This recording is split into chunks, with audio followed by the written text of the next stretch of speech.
കാടും മനുഷ്യരും വിഷയത്തെ സംബന്ധിച്ച ഇൻട്രാക്ഷനും ചർച്ചയുമാണ് നടക്കാൻ പോകുന്നത്. കഴിഞ്ഞ കുറച്ച് മാസങ്ങളായി വൈൽഡ് ആനിമൽസിൻ്റെ ആക്രമണത്തിലും മറ്റൊക്കെ പെട്ട് മരിച്ചു പോകുന്ന കുറേ മനുഷ്യരുടെ വാർത്തകൾ നമ്മൾ നിരന്തരം കേൾക്കാറുണ്ട്.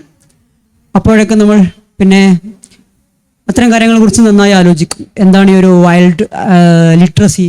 എപ്പോഴാണ് മനുഷ്യൻ കാടിനോടും കാട്ടിലെ മൃഗങ്ങളോടും പിന്നെ ഇടപെടേണ്ടത്? എങ്ങനെയാണ് ഇടപെടേണ്ടത്? അതിൻ്റെ ഒരു അക്കാഡമിക് സാധ്യത എന്താണ്? ഈ രൂപത്തിലൊക്കെ നമ്മൾ ആ സമയത്തൊക്കെ ആലോചിക്കാറുണ്ട്. എന്നാൽ അത്തരം ആലോചനകളെ നിരന്തരമായി കൊണ്ട് നടക്കുകയും കാടുകളിലും കാട്ടിലെ മൃഗങ്ങളോടും ഇടപെടുകയും അവരോടുള്ള ഓരോരോ സൗഹൃദവും പിന്നെ ഓരോരോ സുരക്ഷിതമായ ഒരു അകലമൊക്കെ പാലിച്ച് അതിൻ്റെ അനുഭവങ്ങളെയും ചരിത്രങ്ങളെയും ഒക്കെ സമൂഹത്തോടും മനുഷ്യരോടൊക്കെ പറഞ്ഞുകൊണ്ടിരിക്കുന്ന വളരെ പ്രമുഖരായ 2 വൈൽഡ് ഫോട്ടോഗ്രാഫേഴ്സാണ് നമ്മുടെ കൂടെയുള്ളത്. സാദിഖ് മാഷ്, അതുപോലെ തന്നെ നിഹാൽ മൊയ്തീൻ. രണ്ടുപേരെയും സെഷനിലേക്ക് സ്നേഹത്തോടെ സ്വാഗതം ചെയ്യുന്നു. Thank you. അസ്സലാമു അലൈക്കും. ഏറെ സ്നേഹം നിറഞ്ഞ BKF-ലെ ഡെലിഗേറ്റ്സ്, നമുക്ക് ഇന്ന് നമ്മുടെ മുമ്പിൽ എത്തിയിട്ടുള്ള ഗസ്റ്റിനെ ഞാൻ പരിചയപ്പെടുത്തേണ്ട ആവശ്യമില്ല. നമുക്കെല്ലാവർക്കും വളരെ സുപരിചിതനായ wildlife photographer VM Sadiq അലിയാണ്. അദ്ദേഹം എൻ്റെ മാഷ് കൂടിയാണ്. അദ്ദേഹത്തിൻ്റെ കൂടെ ഒരുപാട് കാലങ്ങളായിട്ട് ഒന്നിച്ച് യാത്ര ചെയ്യുന്ന ആൾ കൂടിയാണ് ഞാൻ. ഒരു വൈൽഡ് ലൈഫ് ഫോട്ടോഗ്രാഫറുടെ പ്രാഥമികമായ ദൗത്യം എന്താണെന്ന് ചോദിച്ചാൽ, ഒരുപാട് പടങ്ങൾ പകർത്തിക്കൊണ്ട് അത് സോഷ്യൽ മീഡിയകളിലും പുറത്തും എക്സിബിറ്റ് ചെയ്യുന്നതിനപ്പുറം ആ ഒരു ദൗത്യത്തെ ഒരു സൈഡ് ഹാസലാക്കി മാത്രം മാറ്റി പരിസ്ഥിതി പ്രവർത്തനത്തെ തൻ്റെ ജീവിതത്തിൻ്റെ ഭാഗമാക്കി മാറ്റിയ ഒരു പരിസ്ഥിതി പ്രവർത്തനം കൂടിയാണ് VM സാദിഖ് അലി. അപ്പോൾ ഞാൻ ആദ്യമായിട്ട് ചോദിക്കാൻ ആഗ്രഹിക്കുന്ന ചോദ്യം, എങ്ങനെയാണ് ഒരു വൈൽഡ് ലൈഫ് ഫോട്ടോഗ്രാഫറായി മാറിയത്? അതിലേക്കുള്ളൊരു യാത്ര എങ്ങനെയായിരുന്നു? അസ്സലാമു അലൈക്കും. ഒത്തിരി സന്തോഷമുണ്ട് ഈ ഒരു വേദിയിൽ ഇരിക്കാൻ പറ്റിയതിൽ. കുറേ ദിവസങ്ങളായിട്ട് കാട്ടിൽ തന്നെയായിരുന്നു. ഇന്നാണ് കാട്ടിൽ നിന്ന് നാട്ടിലേക്ക് ഇറങ്ങിയത്. കാട് എന്ന് പറയുന്നത് ഒരു വീട് പോലെയായിട്ട് തോന്നുന്ന ഒരു ഇടാണ്. ഓരോ മനുഷ്യന്മാരും നമ്മൾ കഥകളൊക്കെ പറഞ്ഞു കൊടുക്കുന്ന സമയത്ത്, ചെറിയ കുട്ടികൾക്ക് കഥകളൊക്കെ പറഞ്ഞു കൊടുക്കുന്ന സമയത്ത് തന്നെ നമ്മൾ തുടക്കം എന്ന് പറയുന്നത് തന്നെ പണ്ട് ഒരു കാട്ടിൽ എന്ന് പറഞ്ഞിട്ടാണ് തുടങ്ങുക. അപ്പോൾ ചെറിയ കുട്ടികൾക്ക് പോലും ഒരു വയസ്സും 2 വയസ്സൊക്കെ ഉള്ള ചെറിയ മക്കൾക്ക് പോലും നമ്മൾ പറയുന്ന കഥ പണ്ട് ഒരു കാട്ടിൽ എന്ന് പറഞ്ഞ് തുടങ്ങുന്ന ആ പണ്ട് ഒരു കാട്ടിൽ എന്നുള്ള സാധനം നമ്മളെ മനസ്സിലേക്ക് വന്നതിന് ശേഷമാണ് സ്കൂളിലൊക്കെ പഠിക്കുന്ന സമയത്ത്, ഇതുപോലെ 4ാം ക്ലാസ്സിലൊക്കെ പഠിക്കുന്ന സമയത്ത് ചെറിയൊരു ക്യാമ്പുകളൊക്കെ ഇങ്ങനെ നടക്കാറുണ്ട്. ഒരു യുറീക്കയുടെ ഒരു ക്യാമ്പ് നടന്ന സമയത്താണ് ഈ കാട്ടിൻ്റെ അകത്ത് കുറേ ജീവജാലങ്ങളുണ്ട് എന്നുള്ളതൊക്കെ അറിയുന്നത്. ഈ ജീവജാലങ്ങളും കാടൊക്കെ മനുഷ്യരുമായിട്ട് വലിയ ബന്ധം നിലനിർത്തുന്നുണ്ട് എന്നുള്ളതൊക്കെ മനസ്സിലാക്കിയിട്ടാണ് ഈ കാട്ടിലേക്ക് കയറുന്നത്. അങ്ങനെ തന്നെയാണ് നമ്മൾ ഈ കാടിൻ്റെ രഹസ്യങ്ങളും കാട്ടിലുള്ള ചിത്രങ്ങളും കാട്ടിലുള്ള നിമിഷങ്ങളൊക്കെ ചിത്രങ്ങൾ പകർത്തുക എന്നുള്ളൊരു ഉദ്ദേശത്തിലാണ് ഫോട്ടോഗ്രാഫിയിലേക്ക് ഇറങ്ങുന്നതും ഫോട്ടോഗ്രാഫി നമ്മൾ തുടങ്ങുന്നതും. നിഹാൽ ഇതിൻ്റെ മോഡറേറ്റർ ആയതിൽ ഭയങ്കര സന്തോഷമുണ്ട്. കാരണം ഞങ്ങൾ ഒരുമിച്ച് ധാരാളം സ്ഥലങ്ങളിൽ ഇന്ത്യയിലുള്ള വ്യത്യസ്തമായിട്ടുള്ള ടെറൈനുകളിലൊക്കെ യാത്ര ചെയ്തിട്ടുണ്ട്. കാട്ടിലൂടെ ഒരുമിച്ച് പോയിട്ടുണ്ട്, ഒരുമിച്ച് പ്രവർത്തിക്കുന്നുണ്ട് എന്നുള്ളത് അറിഞ്ഞതിൽ, നിഹാലാണ് ഇതിൻ്റെ മോഡറേറ്റർ എന്ന് അറിഞ്ഞതിൽ ഭയങ്കര സന്തോഷമുണ്ട്. എനിക്കറിയുന്ന എല്ലാ കാര്യങ്ങളും നിഹാലിനെ അറിയുന്നുണ്ടായിരിക്കും. കാരണം ഞങ്ങൾ ഒരുമിച്ചാണ് യാത്ര ചെയ്യുന്നത്. അതിൽ അപ്പുറമുള്ള സുവോളജിയൊക്കെ ആയിട്ട് ബന്ധപ്പെട്ടിട്ടുള്ള വിഷയങ്ങളിലൊക്കെ നമ്മൾ സംശയം ചോദിക്കുന്ന പ്രധാനപ്പെട്ട എൻ്റെ ഒരു അധ്യാപകനും കൂടിയാണ് നിഹാൽ. ഇതിൽ ഭയങ്കര സന്തോഷമുണ്ട്. Thank you. ഓക്കെ, ഇപ്പോൾ സാദിഖ് സാർ വരുന്ന നിലമ്പൂർ എന്നാണ്. നിലമ്പൂർ അല്ലെങ്കിൽ കേരളം, അതല്ലെങ്കിൽ പശ്ചിമഘട്ടം, ഇവിടെ ജനിച്ചതുകൊണ്ട് അല്ലെങ്കിൽ ഈ നാട്ടുകാരനായതുകൊണ്ട് പ്രത്യേകിച്ച് വൈൽഡ് ലൈഫ് ഫോട്ടോഗ്രാഫിക്ക് ഒരു പ്രിവിലേജ് തോന്നിയിട്ടുണ്ടോ?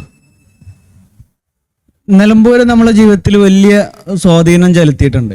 നിലമ്പൂർ എന്ന് കേൾക്കുന്ന സമയത്ത് തന്നെ ഏതൊരു മലയാളിക്കും അല്ലെങ്കിൽ ഏത് രാജ്യത്ത്, ഈ ഒരു രാജ്യത്തും പുറം രാജ്യത്തും ജീവിക്കുന്ന ഏതൊരാളുടെയും മനസ്സിലേക്ക് വരുന്ന ഒറ്റ രൂപം എന്ന് പറയുന്നത് നിലമ്പൂർ കാടുകളും നിലമ്പൂർ തേക്ക് തന്നെയായിരിക്കും. ആ നിലമ്പൂർ കാടും നിലമ്പൂർ തേക്കുകളൊക്കെ എൻ്റെയും മനസ്സിലുണ്ടായിട്ടുണ്ട്. അങ്ങനെയാണ് നമ്മളിതിലേക്കൊക്കെ തുടങ്ങുന്നത്. അങ്ങനെ കാട് കണ്ട് ശീലമായിട്ടാണ് നമ്മൾ ഈ ഒരു പ്രവർത്തനത്തിലേക്ക് ആരംഭിക്കുന്നത്. ഇതുമായി ബന്ധപ്പെട്ട ആളുകളെ നമ്മൾ ഉൾപ്പെടുത്തുന്നതും ഇതുമായി അറിയാൻ ആഗ്രഹിക്കുന്ന ആളുകൾക്ക് പറഞ്ഞു കൊടുക്കുന്നതും. പശ്ചിമഘട്ടം എന്ന് പറയുന്നത് ഗുജറാത്ത് മുതൽ കന്യാകുമാരി വരെ നീണ്ടു കിടക്കുന്ന ഈ ഒരു സ്ഥലത്ത് നമ്മൾ പൈലറ്റ് അടിസ്ഥാനത്തിൽ നമ്മുടെ സബ്ജക്റ്റുമായി ബന്ധപ്പെട്ട് മനുഷ്യമൃഗ സംഘർഷവുമായി ബന്ധപ്പെട്ട് ഇത് ഒഴിവാക്കാൻ വേണ്ടിയിട്ടുള്ള ധാരാളം പ്രവർത്തനങ്ങൾ ഞങ്ങൾ ഒരുമിച്ച് ചെയ്യുന്നുണ്ട്. കുറേ എണ്ണത്തിന് ഫലം കാണുന്നുണ്ട്. ഇന്നലെയും നമ്മൾ അതിൻ്റെ പ്രോഗ്രാമുകളൊക്കെ ചെയ്തിട്ടുണ്ടായിരുന്നു. നിലമ്പൂർ വലിയൊരു സ്വാധീനം നമ്മളെ ജീവിതത്തിലേക്ക് വരുത്തിയിട്ടുണ്ട്. നമ്മൾ ഇരിക്കുന്ന ഈ സ്ഥലം തന്നെ കാട് പോലെയല്ലേ അല്ലേ? നമുക്ക് ഒരു മരത്തിൻ്റെ ചുവട്ടിലിരിക്കുന്ന ഒരു സുഖം ഒരിക്കലും ഒരു ബിൽഡിങ്ങിൻ്റെ ഉള്ളിൽ ഇരിക്കുന്ന സമയത്ത് കിട്ടും എന്ന് എനിക്ക് തോന്നുന്നില്ല. അപ്പോൾ കാടിന് മരങ്ങൾക്കൊക്കെ നമ്മളെ ജീവിതത്തിൽ വലിയ പ്രാധാന്യമുണ്ട്. ഇങ്ങനെ ഇതൊരു മരത്തിൻ്റെ ചുവട്ടിൽ അല്ലെങ്കിൽ ഒരു 4-5 മരത്തിൻ്റെ ചുവട്ടിൽ ഇരിക്കുന്ന സമയത്ത് നമുക്ക് കിട്ടുന്നൊരു ഫീലില്ലേ? ഇപ്പം ആയിരക്കണക്കിന് മരങ്ങളുടെ ചുവട്ടിൽ ഇരിക്കുന്ന സമയത്ത് നമുക്ക് കിട്ടുന്ന സുഖം എന്തായിരിക്കും? ഈ മരങ്ങളിൽ നിന്നൊക്കെയാണ് നമുക്കുള്ള കുടിവെള്ളമൊക്കെ വരുന്നത് എന്നുള്ള മനസ്സിലാക്കിയിട്ടാണ് ഇതിലേക്ക് വരുന്നത്. ഓക്കെ, വളരെ കറക്റ്റാണ് സാറ് പറഞ്ഞത്. പ്രത്യേകിച്ച് ഈ ഒരു അറ്റ്മോസ്ഫിയർ ഇതൊരുക്കിയ സംഘാടകരെ ഞാൻ അതിനെ അഭിനന്ദിക്കുകയാണ്. കാരണം ഇങ്ങനത്തെ ചർച്ചയ്ക്ക് പറ്റിയൊരു സ്ഥലം തന്നെയാണിത്. ഒരിക്കലും ഒരു AC റൂമിലിരുന്ന് സംസാരിക്കേണ്ട ഒരു വിഷയമല്ല PM സാദിഖ് അലി സാറോട് ഹാൻഡിൽ ചെയ്യുന്നത്. മറ്റൊരു ഞാൻ സാദിഖ് സാറിന്റെ കൂടെ ഒരുപാട് യാത്ര ചെയ്യുമ്പോൾ പല സെഷനുകളും എപ്പോഴും കേൾക്കാറുണ്ട്, ഞാൻ ആദ്യം പകർത്തിയ ഫോട്ടോയുടെ കഥ. ഇപ്പോൾ VM സാദിഖ് അലി എന്ന വൈൽഡ് ലൈഫ് ഫോട്ടോഗ്രാഫറിലേക്ക് എത്തുമ്പോൾ ആ തുടക്കം ഏത് ഫോട്ടോയിൽ നിന്നാണ്? അതിന് കഥ പറഞ്ഞുതരോ? കാട്ടിലേക്ക് പോകുന്നതിൻ്റെ മുൻപ് നമ്മുടെ ചുറ്റുപാടുകൾ നിരീക്ഷിക്കുക എന്നുള്ളൊരു പണിയാണ് നമ്മൾ ആദ്യം ചെയ്യേണ്ടത്. ഏതൊരാളും ശ്രദ്ധിക്കേണ്ടത്, വൈൽഡ് ലൈഫ് ഫോട്ടോഗ്രാഫർ ആവാൻ തീരുമാനിക്കുന്ന ഏതൊരു മനുഷ്യനും ശ്രദ്ധിക്കേണ്ട ഒരു കാര്യം അത് തന്നെയാണ്. നമ്മുടെ ചുറ്റുപാടുകൾ നിരീക്ഷിക്കുക എന്നുള്ളതാണ്. നമ്മുടെ ചുറ്റുവട്ടത്ത് നമ്മൾ രാവിലെ എഴുന്നേറ്റ് വരുന്ന സമയത്ത് എത്ര പക്ഷികളാണ്, എത്ര പൂമ്പാറ്റകളാണ് നമുക്ക് ചുറ്റും പാറിപ്പടന്ന് നടക്കുന്നത് അല്ലേ? നമ്മുടെയൊക്കെ വീടിൻ്റെ തൊട്ടടുത്തൊക്കെ ആയിട്ട് കൃഷിയിടങ്ങളൊക്കെ ഉള്ള സ്ഥലങ്ങളൊക്കെ ആയിരിക്കും. എൻ്റെ വീടും അതുപോലെയുള്ളൊരു സ്ഥലത്താണ്. കൃഷിയൊക്കെ ആയിട്ട് ബന്ധപ്പെട്ടിട്ടാണ് ഞാനൊക്കെ ജീവിക്കുന്നത്. അങ്ങനെ എൻ്റെ ഉപ്പാൻ്റെ കൂടെ ചെറുതായ സമയത്ത് 7ാം ക്ലാസ്സിലൊക്കെ പഠിക്കുന്ന സമയത്ത് എന്നും പാടവരമ്പത്തിലൂടെ പോവും. അങ്ങനെ പോകുന്ന സമയത്ത് നമ്മൾ അവിടെ ഉള്ള ഓരോ സ്ഥലങ്ങളും നിരീക്ഷിക്കും. അവിടെ ധാരാളം പക്ഷികൾ വരും. നെല്ലൊക്കെ ഉണ്ടായിരുന്ന സ്ഥലമാണ്. നെൽപ്പാടങ്ങളിൽ തത്തയൊക്കെ വരും. പിന്നെ ധാരാളം പക്ഷികൾ വരും. ഇതിൻ്റെ ശബ്ദങ്ങൾ കേൾക്കാം, ഇതിനെ കാണാം. പടച്ച തമ്പുരാൻ അവർക്ക് കൊടുത്ത അനുഗ്രഹങ്ങൾ നമുക്ക് മനസ്സിലാക്കാനൊക്കെ പറ്റും. അങ്ങനെ പോകുന്ന സമയത്ത് നമ്മുടെ പാടത്തിനോട് തൊട്ടടുത്തുള്ളൊരു സ്ഥലത്ത് ചെറിയൊരു മാവുണ്ട്. ഇതുപോലെ എത്ര വലുപ്പമൊന്നുമില്ല, ചെറിയൊരു മാവുണ്ട്. ആ മാവിൻ്റെ മുകളിൽ 2 വണ്ടുകൾ ഇരിക്കുന്നുണ്ട്. എൻ്റെ ഉപ്പയാണ് എനിക്ക് കാണിച്ചു തരുന്നത് ആ മാവിൻ്റെ മുകളിൽ 2 വണ്ടുകളുണ്ട് എന്നുള്ളത്. എൻ്റെ അടുത്ത് ക്യാമറ ഉണ്ട്. ഞാൻ ഇങ്ങനെ ഉപ്പാൻ്റെ കൂടെ പോകുന്ന സമയത്ത് നമ്മൾ ഈ ഒരു ക്യാമറ കയ്യിൽ പിടിക്കും. ഒരു ഫിലിം ഇടുന്ന ക്യാമറയായിരുന്നു അത്. ആ മരത്തിൻ്റെ മുകളിൽ കയറിയിട്ട് ഇപ്പോൾ കാണിച്ചതിൻ്റെ അടിസ്ഥാനത്തിൽ മരത്തിൻ്റെ മുകളിൽ കെട്ടിയിട്ട് അതിൻ്റെ ഫോട്ടോ എടുത്തു. 2 വണ്ടുകൾ ഇണ ചേരുന്ന ചിത്രമായിരുന്നു അത്. അപ്പോൾ നല്ല ചിത്രങ്ങൾ പകർത്തുന്ന സമയത്ത്, നമുക്കത് കാണുന്ന സമയത്ത്, ആ പ്രിന്റ് കിട്ടുന്ന സമയത്ത് നമ്മുടെയൊക്കെ മനസ്സിൽ കിട്ടുന്നൊരു അനുഭൂതി ഉണ്ട്. പലരും ഈ ഒരു ജീവിയെ കണ്ടിട്ട് പോലും ഉണ്ടായിരുന്നില്ല. അവർക്കൊക്കെ കാണിച്ചു കൊടുക്കുന്ന സമയത്ത് ഇങ്ങനൊരു ജീവി നമ്മുടെ ദുനിയാവിലുണ്ടോ എന്നുള്ളതാണ് ചോദിക്കുന്നത്. ഓരോ ചെടികളിലും ചെറിയ ഡ്രോപ്പുകളുണ്ട്. അവിടെ ഓരോ സമയത്തും കൃത്യമായിട്ട് എന്തുണ്ടായിരിക്കും എന്നറിയോ? കോടമഞ്ഞുണ്ടായിരിക്കും. ഈ കോടമഞ്ഞൊക്കെ എന്ത് ചെയ്യും? ഇതിൽ പറ്റി നിൽക്കും. ഇത് വളരെ സാവധാനം പതുക്കെയായിട്ട് എന്ത് ചെയ്യും? ഭൂമിയിലേക്ക് ഇറങ്ങി വരും. ഇത് ഓരോ പുൽമേടുകളിലെയും പാച്ചിൽ വ്യത്യസ്തമായിട്ട് ശോലാവനങ്ങൾ എന്ന് പറഞ്ഞ വളരെ ഹൈറ്റ് കുറഞ്ഞ 500-1000 വർഷങ്ങൾ പഴക്കമുള്ള മരങ്ങളുടെ ഒരു കൂട്ടുണ്ടായിരിക്കും. ശോലവനങ്ങൾ എന്നാണ് അത്തരത്തിലുള്ള വനങ്ങൾക്ക് പറയാം. ഈ വനങ്ങൾ നിങ്ങൾക്ക് കാണാൻ പറ്റുന്ന, നമുക്ക് ഏറ്റവും അടുത്ത് കാണാൻ പറ്റുന്ന ഒരു സ്ഥലം എന്ന് പറയുന്നത് ഗൂഡല്ലൂരിൽ നിന്ന് ഊട്ടിയിലേക്ക് പോകുന്ന സമയത്ത്, മസ്നഗുഡി വഴി അല്ല കേട്ടോ, ഗൂഡല്ലൂരിൽ നിന്നും ഊട്ടിയിലേക്ക് പൈക്കാർ വഴി പോകുന്ന സമയത്ത് നീഡർ ലോക്ക് വ്യൂ പോയിന്റ് എന്ന് പറയുന്ന ഒരു സ്ഥലമുണ്ട്. ആ നീഡർ ലോക്ക് വ്യൂ പോയിന്റ് ഒക്കെ കഴിഞ്ഞ് കുറച്ചും കൂടി മുന്നോട്ട് പോയാൽ വലതു വശത്ത് കട്ടിയുള്ള ഇലകളൊക്കെ ആയിട്ടുള്ള ചെറിയ ഹൈറ്റ് ഇല്ലാത്ത മരങ്ങൾ കാണാൻ പറ്റും. ഇത്തരത്തിലുള്ള മരങ്ങളുടെ വലിയ പാച്ചുകളെയാണ് ശോലാവനങ്ങൾ എന്ന് പറയാം. ഈ ശോലാവനങ്ങളുടെ പാച്ചുകൾ ഓരോ സ്ഥലത്തും ഉണ്ടായിരിക്കും. ഞാൻ ആ കാട്ടിലേക്ക് ഉള്ളിലേക്ക് പോയ സമയത്ത് ഓരോ ശോലാവനത്തിൻ്റെയും പാച്ചിൽ ചെറിയ ചെറിയ നീരരുവികളുണ്ട്. അപ്പോൾ ഇവിടുന്ന് വരുന്ന ഈ ഒരു പുൽമേടുകളിൽ വരുന്ന ഈ ഡ്രോപ്പുകളില്ലേ, ഈ ഡ്രോപ്പുകളൊക്കെ സാവധാനം ഭൂമിയിലേക്ക് ഉറ്റി ഉറ്റി ഉറ്റി ഈ ഒരു അരുവിയിലേക്കാണ് വരുന്നത്. ഈ അരുവി വലിയൊരു തടാകത്തിലേക്കാണ് മാറുന്നത്. ഈ തടാകത്തിൽ നിന്നാണ് നമ്മുടെ ഒക്കെ ഓരോ സ്ഥലങ്ങളിലുള്ള പുഴകളിലേക്കൊക്കെ ആയിട്ട് മാറുന്നത്. പ്രത്യേകിച്ച് ഈ മുക്കുറുത്തി ഭാഗത്തുള്ള വെള്ളമാണ് നമ്മുടെ ചാലിയാർ പുഴയിലേക്ക് ഒഴുകുന്നത്. അപ്പം അവിടെയുള്ള ഓരോ മഞ്ഞുതുള്ളികൾ നമ്മുടെ ഓരോരുത്തരുടെയും കുടിവെള്ളത്തെ എത്രത്തോളം ബന്ധപ്പെട്ട് നിൽക്കുന്നു എന്നുള്ളത് അവിടെ നിന്നത് കാണുന്ന സമയത്താണ് മനസ്സിലാവുന്നത്. ഈ ഒരു യാത്ര എൻ്റെ ജീവിതത്തിൽ ഒരിക്കലും മറക്കാൻ പറ്റാത്ത യാത്രയാണ്. അതിൻ്റെ ഏറ്റവും പ്രധാന കാരണം എന്ന് പറയുന്നത് നമ്മുടെ കുടിവെള്ളം എന്ന് തന്നെയാണ് അതിൻ്റെ പ്രധാന കാരണം.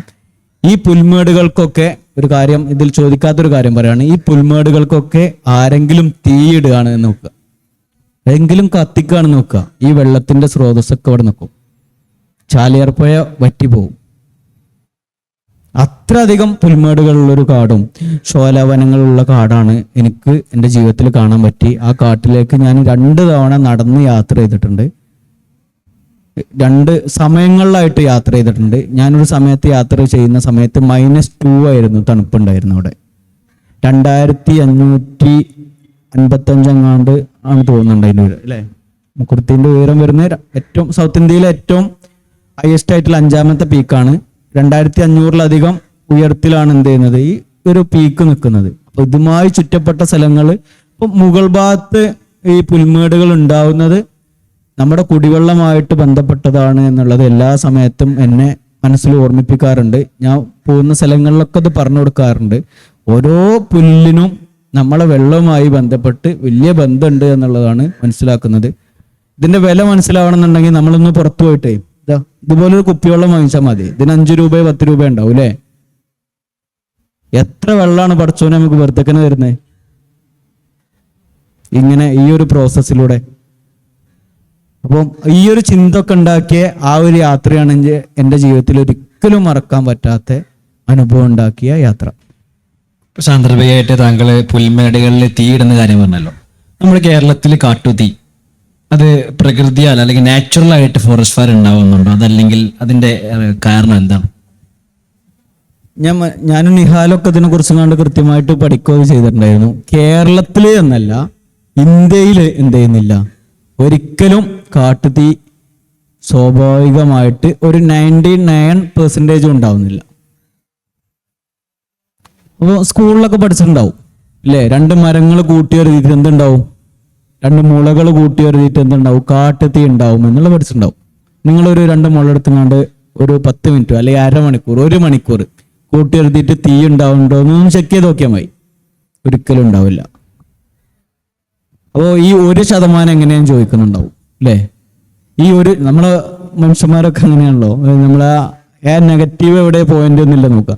ഈ 1% വരുന്നത് ഇടിമിന്നലിലൂടെയാണ് എന്ത് ചെയ്യുന്നത്, കാട്ടുതീ ഉണ്ടാവുന്നത്. ആ ഇടിമിന്നൽ ഉണ്ടായി കഴിഞ്ഞാൽ തൊട്ടടുത്ത നിമിഷം പടച്ചതമ്പുരാൻ എന്ത് ചെയ്യിപ്പിക്കുന്ന അറിയോ, മഴ പെയ്യിപ്പിക്കും.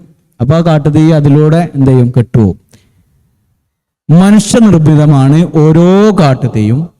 ഇതിൽ ഏതെങ്കിലും ഒരാള് തീപ്പെട്ടി കൊള്ളി കൊണ്ട് വരസുകയോ അല്ലെങ്കിൽ സിഗരറ്റ് വലിച്ചെറിയോ ചെയ്യുന്നതല്ലാതെ ഇവിടെ ഒരിക്കലും എന്തൊന്നും ആവുന്നില്ല, സ്വാഭാവികമായിട്ട് കാട്ടുതീ ഉണ്ടാവുന്നില്ല.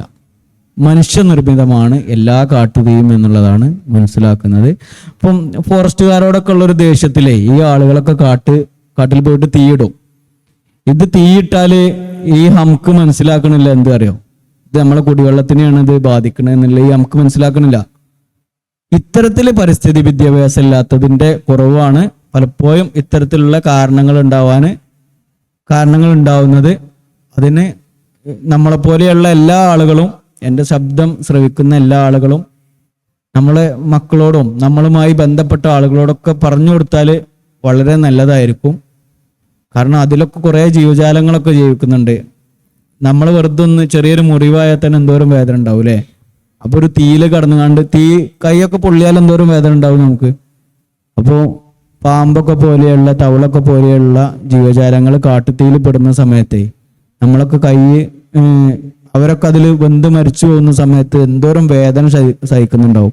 നമ്മളെ മുഖാന്തരം എന്ത് ചെയ്യാൻ പാടില്ല, ഒരിക്കലും കാട്ടുതീ ഉണ്ടാകാൻ പാടില്ല എന്നുള്ളൊരു പ്രതിജ്ഞ നമ്മൾ എടുക്കുക. നമ്മളുമായി ബന്ധപ്പെട്ട ആളുകൾ മുഖാന്തരം ഉണ്ടാകാൻ പാടില്ല എന്നുള്ള പ്രതിജ്ഞ ചെയ്യുക. കാട്ടിൽ പോകുന്ന സമയത്ത് സിഗരറ്റ് വലിക്കരുത് എന്നുള്ളൊരു പ്രതിജ്ഞയും കൂടി എടുത്താൽ എന്ത് ചെയ്യും, ഇതിവിടെ ഇല്ലാതിരിക്കും, കാട്ടുതീ ഇല്ലാതിരിക്കും. പരിസ്ഥിതി വിദ്യാഭ്യാസം എല്ലാവരിലേക്കും എത്തിക്കുക എന്നുള്ളതാണ് നമ്മളൊക്കെ ചിന്തിക്കുന്നത്. നമ്മുടെ ചെമ്പ്രമല മൊത്തം കത്തി നശിച്ചത് ഇങ്ങനെ ഒരു ആക്ടിവിറ്റിയാണ്. ചെമ്പ്രയിൽ മാത്രം കാണപ്പെടുന്ന ഒരു പക്ഷി വിഭാഗമുണ്ട്. വിഭാഗം മൊത്തം ഇല്ലാണ്ടായി പോയി. ഏതോ ഒരു മനുഷ്യൻ വലിച്ചെറിഞ്ഞ ഒരു സിഗരറ്റിന്റെ കുറ്റി മാത്രമായിരുന്നു. ഇപ്പോൾ VM സാദിഖ് അലിയുടെ സോഷ്യൽ മീഡിയ പ്ലാറ്റ്ഫോംസ് എല്ലാം നോക്കിയാൽ വളരെ കോമൺ ആയിട്ട് കാണുന്ന, അല്ലെങ്കിൽ നമുക്ക് മനസ്സിലാവുന്ന ഒരു കാര്യമുണ്ട്. VM സാദിഖ് അലി നാടുകാണി ചുരത്തിന് വേണ്ടി ഒരുപാട് സംസാരിക്കുന്നുണ്ട്. എന്തുകൊണ്ടാണ് ആ ഒരു ചുരത്തിന് വേണ്ടി ഇത്രയധികം സംസാരിക്കുന്നത്? അതിൻ്റെ ഒരു ഇമ്പാക്റ്റ് എന്താ? എന്തെങ്കിലും പ്രശ്നമുണ്ടോ അവിടെ സീരിയസ് ആയിട്ട്? നാടുകാണി ചുരത്തിന് വേണ്ടിയിട്ട് ഞാൻ മാത്രമല്ല, നിഹാലും സംസാരിക്കുന്നുണ്ട് കേട്ടോ. പിന്നെ നാടുകാണി ചുരത്തിൻ്റെ ഒരു കാര്യം എടുക്കുക. എൻ്റെ സ്ഥലം എന്ന് പറയുന്നത് നിലമ്പൂരാണ്. നിലമ്പൂര് തൊട്ടടുത്തുള്ള നമ്മൾ സാധാരണ യാത്ര ചെയ്യുന്നൊരു ഇടമാണ് നാടുകാണി ചുരം വഴി ഊട്ടിയിലേക്ക് പോകുന്നതും ബന്ദിപ്പൂര് പോകുന്നതും മസനഗുഡി പോകുന്നതൊക്കെ നാടുകാണി ചുരം വഴിയാണ് പോകുന്നത്. നിരന്തരമായിട്ട് നമ്മൾ യാത്ര ചെയ്യുന്ന സമയത്താണ് മനുഷ്യന്മാരുടെ ഒരു അശ്രദ്ധയെ ഇവരൊക്കെ പല സ്ഥലങ്ങളിലും മാലിന്യം വലിച്ചെറിയുക എന്നുള്ളതാണ്. ഒരു ഒഴിഞ്ഞ സ്ഥലം കണ്ടാൽ, അല്ലെങ്കിൽ ഒരു കാട് കണ്ടാൽ, അല്ലെങ്കിൽ ഒരു വെള്ളക്കെട്ട് കണ്ടാൽ, അല്ലെങ്കിൽ ഒരു പുഴ കണ്ടാൽ വലിച്ചെറിയുക എന്നുള്ളൊരു ശീലമാണ്. നമ്മളിപ്പോൾ ഒരു മിഠായി കഴിച്ചുകൊണ്ട് എത്ര ആളുകൾ ഇതിൽ അങ്ങനെ ചെയ്യുന്നതൊക്കെ അറിയില്ല. മിഠായി കഴിച്ചു കഴിഞ്ഞാൽ നമ്മൾ വലിച്ചെറിയുക. ഈ ശീലം മനുഷ്യരെന്ന് ഒഴിവാക്കുന്നോ അന്നൂടെ ശരിയാവും കേട്ടോ. നമ്മൾ ഈ ഒരു പ്രോഗ്രാമിൽ വന്നതിൻ്റെ പ്രധാന ഉദ്ദേശം അതാണ്. നമ്മൾ കഴിക്കുന്ന മിഠായിൻ്റെ കവറ് അലസമായിട്ട് വലിച്ചെറിയരുത്. അതിന് കൃത്യമായിട്ടൊരു വേസ്റ്റ് ബിന്നിൽ കൊണ്ടുപോയിട്ട് നിക്ഷേപിക്കുക. കൃത്യമായിട്ട് ശാസ്ത്രീയമായിട്ട് സംസ്കരിക്കുന്ന ഒരു സംവിധാനം ചെയ്യാം. കാരണം ഈ പ്ലാസ്റ്റിക്കിനെ നമുക്ക് പൂർണ്ണമായിട്ടൊന്നും ഒഴിവാക്കാൻ കഴിയില്ല. ഞങ്ങൾ ഒരുമിച്ചിരുന്ന് കണ്ട് നാടുകാണി ചുരത്തിലൂടെ യാത്ര ചെയ്യുന്ന സമയത്താണ് നാടുകാണി ചുരം മാലിന്യ കൂമ്പാരങ്ങൾ കൊണ്ട് നിറഞ്ഞിരിക്കുകയാണെന്ന് മനസ്സിലാക്കുന്നത്. 2022 മുതലാണ് നമ്മൾ ഈ ഒരു ആക്ടിവിറ്റി ചെയ്യുക എന്ന് തീരുമാനിക്കുന്നത്. 2022 ഓഗസ്റ്റിലാണ്. ഓഗസ്റ്റ് 28 ആവുന്നുണ്ട് അല്ലേ? ഓഗസ്റ്റ് 28 ആണ് നമ്മളൊരു മാസ് ക്ലീനിങ് ക്യാമ്പയിനിങ് ചെയ്യാൻ ഉദ്ദേശിച്ചത്. ഏകദേശം വ്യത്യസ്തമായിട്ടുള്ള മതരാഷ്ട്രീയ സംഘടനകൾ, പിന്നെ പൊതുജനങ്ങൾ, വിദ്യാർത്ഥികൾ, ചെറിയ കുട്ടികൾ മുതൽ വലിയ മുതിർന്ന ആളുകൾ വരെയുള്ള ആളുകളൊക്കെ ഉൾപ്പെടുത്തി ഏകദേശം 500-ലധികം ആളുകളെ കൃത്യമായിട്ട് ഗൂഗിൾ ഫോം ഒക്കെ വെച്ച് രജിസ്റ്റർ ചെയ്ത് നമ്മളെ നാടുകാണി ചുരത്തിലേക്ക് കൊണ്ടുവന്നു. വ്യത്യസ്തമായിട്ടുള്ള സ്കൂളുകളിൽ നിന്നും കോളേജുകളിൽ നിന്നൊക്കെ ആളുകളെ കണക്ട് ചെയ്ത് 500-ലധികം ആളുകൾ നമ്മൾ ഈ ഒരു ക്യാമ്പയിനിങ്ങിന് കൊണ്ടുവന്നു. 10 കിലോമീറ്ററാണ് കേരളത്തിലേക്ക് നാടുകാണി ചുരമുള്ളത്. വൈക്കടവ് മുതൽ ഈ നാടുകാണി ചുരത്തിന്റെ അതിർത്തി വരെയുള്ള ദൂരങ്ങളിൽ ഓരോ ടീമിലും 25 പേരെ ആക്കിയിട്ട് നമ്മൾ എന്ത് ചെയ്തു, അത് ക്ലീൻ ചെയ്യാൻ തീരുമാനിച്ചു. രാവിലെ 8 മണി മുതൽ 10 മണി വരെയായിരുന്നു ക്ലീനിങ് പ്രോസസ്സ് ഞങ്ങൾ നടത്തിയത്. ആ ക്ലീനിങ് പ്രോസസ്സിൽ ഏകദേശം നമുക്ക് ഈ 2 മണിക്കൂർ കൊണ്ട് കേട്ടോ പറയുന്നത്, നമുക്ക് എടുക്കാൻ പറ്റാത്തതും കിട്ടാത്തതുമായിട്ടുള്ള ധാരാളം മാലിന്യങ്ങൾ അവിടെ ഉണ്ട്. അതിൽ 1250 കിലോഗ്രാം മാലിന്യം നമുക്കതിൽ കളക്ട് ചെയ്യാൻ പറ്റി. അതിൽ 800 കിലോഗ്രാമും വേദനയോടെ പറയട്ടെ ഡയപ്പേഴ്സ് മാത്രമായിരുന്നു. അതിൽ ചാക്കിൽ കെട്ടിയിട്ടൊക്കെ ആയിരുന്നു ഡയപ്പേഴ്സ് ഉണ്ടായിരുന്നത്. ഈ സാധനം ഈ ഒരു കാര്യം നമ്മൾ എന്ത് ചെയ്തു, നമ്മൾ ബന്ധപ്പെട്ട അധികാരികളിലേക്കൊക്കെ എത്തിച്ചു. മുഖ്യമന്ത്രി മുതൽ വനം മന്ത്രി മുതൽ കേന്ദ്രത്തിലൊക്കെ നമ്മൾ കൃത്യമായിട്ട് ഇതിൻ്റെ പ്രശ്നങ്ങളൊക്കെ വെച്ച് കണ്ട് കത്തുകൾ എഴുതിയിട്ട് അതിൻ്റെ തെളിവുകളൊക്കെ വെച്ചിട്ട് അയച്ചു കൊടുത്തതിൻ്റെ അടിസ്ഥാനത്തിൽ ഒരു കേരള യാത്ര നടത്തിയില്ലായിരുന്നു. CM ഒരു കേരള യാത്ര നടത്തിയില്ലായിരുന്നു. ആ കേരള യാത്രയിൽ നവകേരള സദസ്സ് അല്ലേ, നവകേരള സദസ്സിൽ ഞാൻ പ്രത്യേക ക്ഷണിതാവായിട്ട് പെരുന്തൽമണ്ണ രാവിലെ ഞാൻ പ്രഭാത സദസ്സിനൊക്കെ പോയിരുന്നു. ആ സമയത്ത് CM-നെ നേരിട്ട് കണ്ടിട്ട് കാര്യങ്ങളൊക്കെ സംസാരിച്ചു. ഈ പ്രൊജക്ട് റിപ്പോർട്ട് കൊടുത്തു. നമ്മൾ ഇന്ന് ശരിയാവും, നാളെ ശരിയാവും, മറ്റന്നാൾ ശരിയാവും പറഞ്ഞ് നിൽക്കാന്നല്ലാതെ ശരിയാലുണ്ടാവില്ല, നമ്മളെ ശരിയാക്കലുണ്ടായത്. അപ്പോൾ ഞാൻ ഈ ഒരു ഫയലും ഇതൊക്കെ ആയിട്ട് മലപ്പുറം ജില്ലാ കളക്ടറായിട്ടുള്ള വിനോദ് സാറിനെ കണക്ട് ചെയ്തു. നാടുകാണി ചുരത്തിലൂടെ ഞാനും റാഷിയൊക്കെ യാത്ര ചെയ്യുന്ന സമയത്താണ് അധികമായിട്ടും കണ്ടിട്ടുള്ളത്. അവിടെയൊക്കെ ആനൊക്കെ ഈ ഡയപ്പറൊക്കെ കഴിക്കുന്ന കായ്ക്ക്, മാലിന്യം കാഴ്ചയും ഈ ആനപ്പിണ്ടത്തിൽ ഡയപ്പർ ഉള്ളതൊക്കെ ഇത് ചെയ്തു. അപ്പൊ നമ്മൾ മനുഷ്യന്മാർ എത്രത്തോളം അധപ്പതിച്ചിട്ടുണ്ട് എന്നുള്ളത് മനസ്സിലാക്കുന്ന സമയത്താണ് നമ്മളെ മക്കളൊക്കെ മാലിന്യം മലം മൂത്രമൊക്കെയാണല്ലോ ഈ ആനൊക്കെ വഹിക്കുന്നത്. അപ്പൊ എത്രത്തോളം മോശമായിട്ടുണ്ടാവും, ആ കുട്ടിക്ക് എന്തോരം പ്രശ്നങ്ങൾ ഉണ്ടായിട്ടുണ്ടാവും. ഈ ചെറിയ ഈ കുട്ടി ചിലപ്പോൾ അത് അറിയുന്നും കൂടെ ഉണ്ടാവില്ല. പേരൻസ് ആരെങ്കിലും ആയിരിക്കും വലിച്ചറിഞ്ഞിട്ടുണ്ടാവുക. ഈ ആനക്കൊരു തലമുറ ഉണ്ടായിരിക്കില്ലേ, ഇവർ പടച്ചോനോട് പറയാൻ ഇവർക്ക് കഴിയുമല്ലോ, പടച്ചോന് ഇവരൊക്കെ ഭാഷ അറിയണ്ടാവൂലേ. ഈ ആനയുടെ വയറ്റിലൊക്കെ എന്തുണ്ടാവും എന്നറിയോ, ഇതുപോലെ ദഹിക്കാതെ ഇപ്പോഴും കിടക്കുന്നുണ്ടാവും. അതിൽ ഏതോ 1 or 2 സാധനം മാത്രമാണ് പുറത്തേക്ക് തെളിവിന് വേണ്ടിയിട്ട് പടച്ചോൻ പുറത്തിറക്കിയിട്ടുണ്ടാവുക.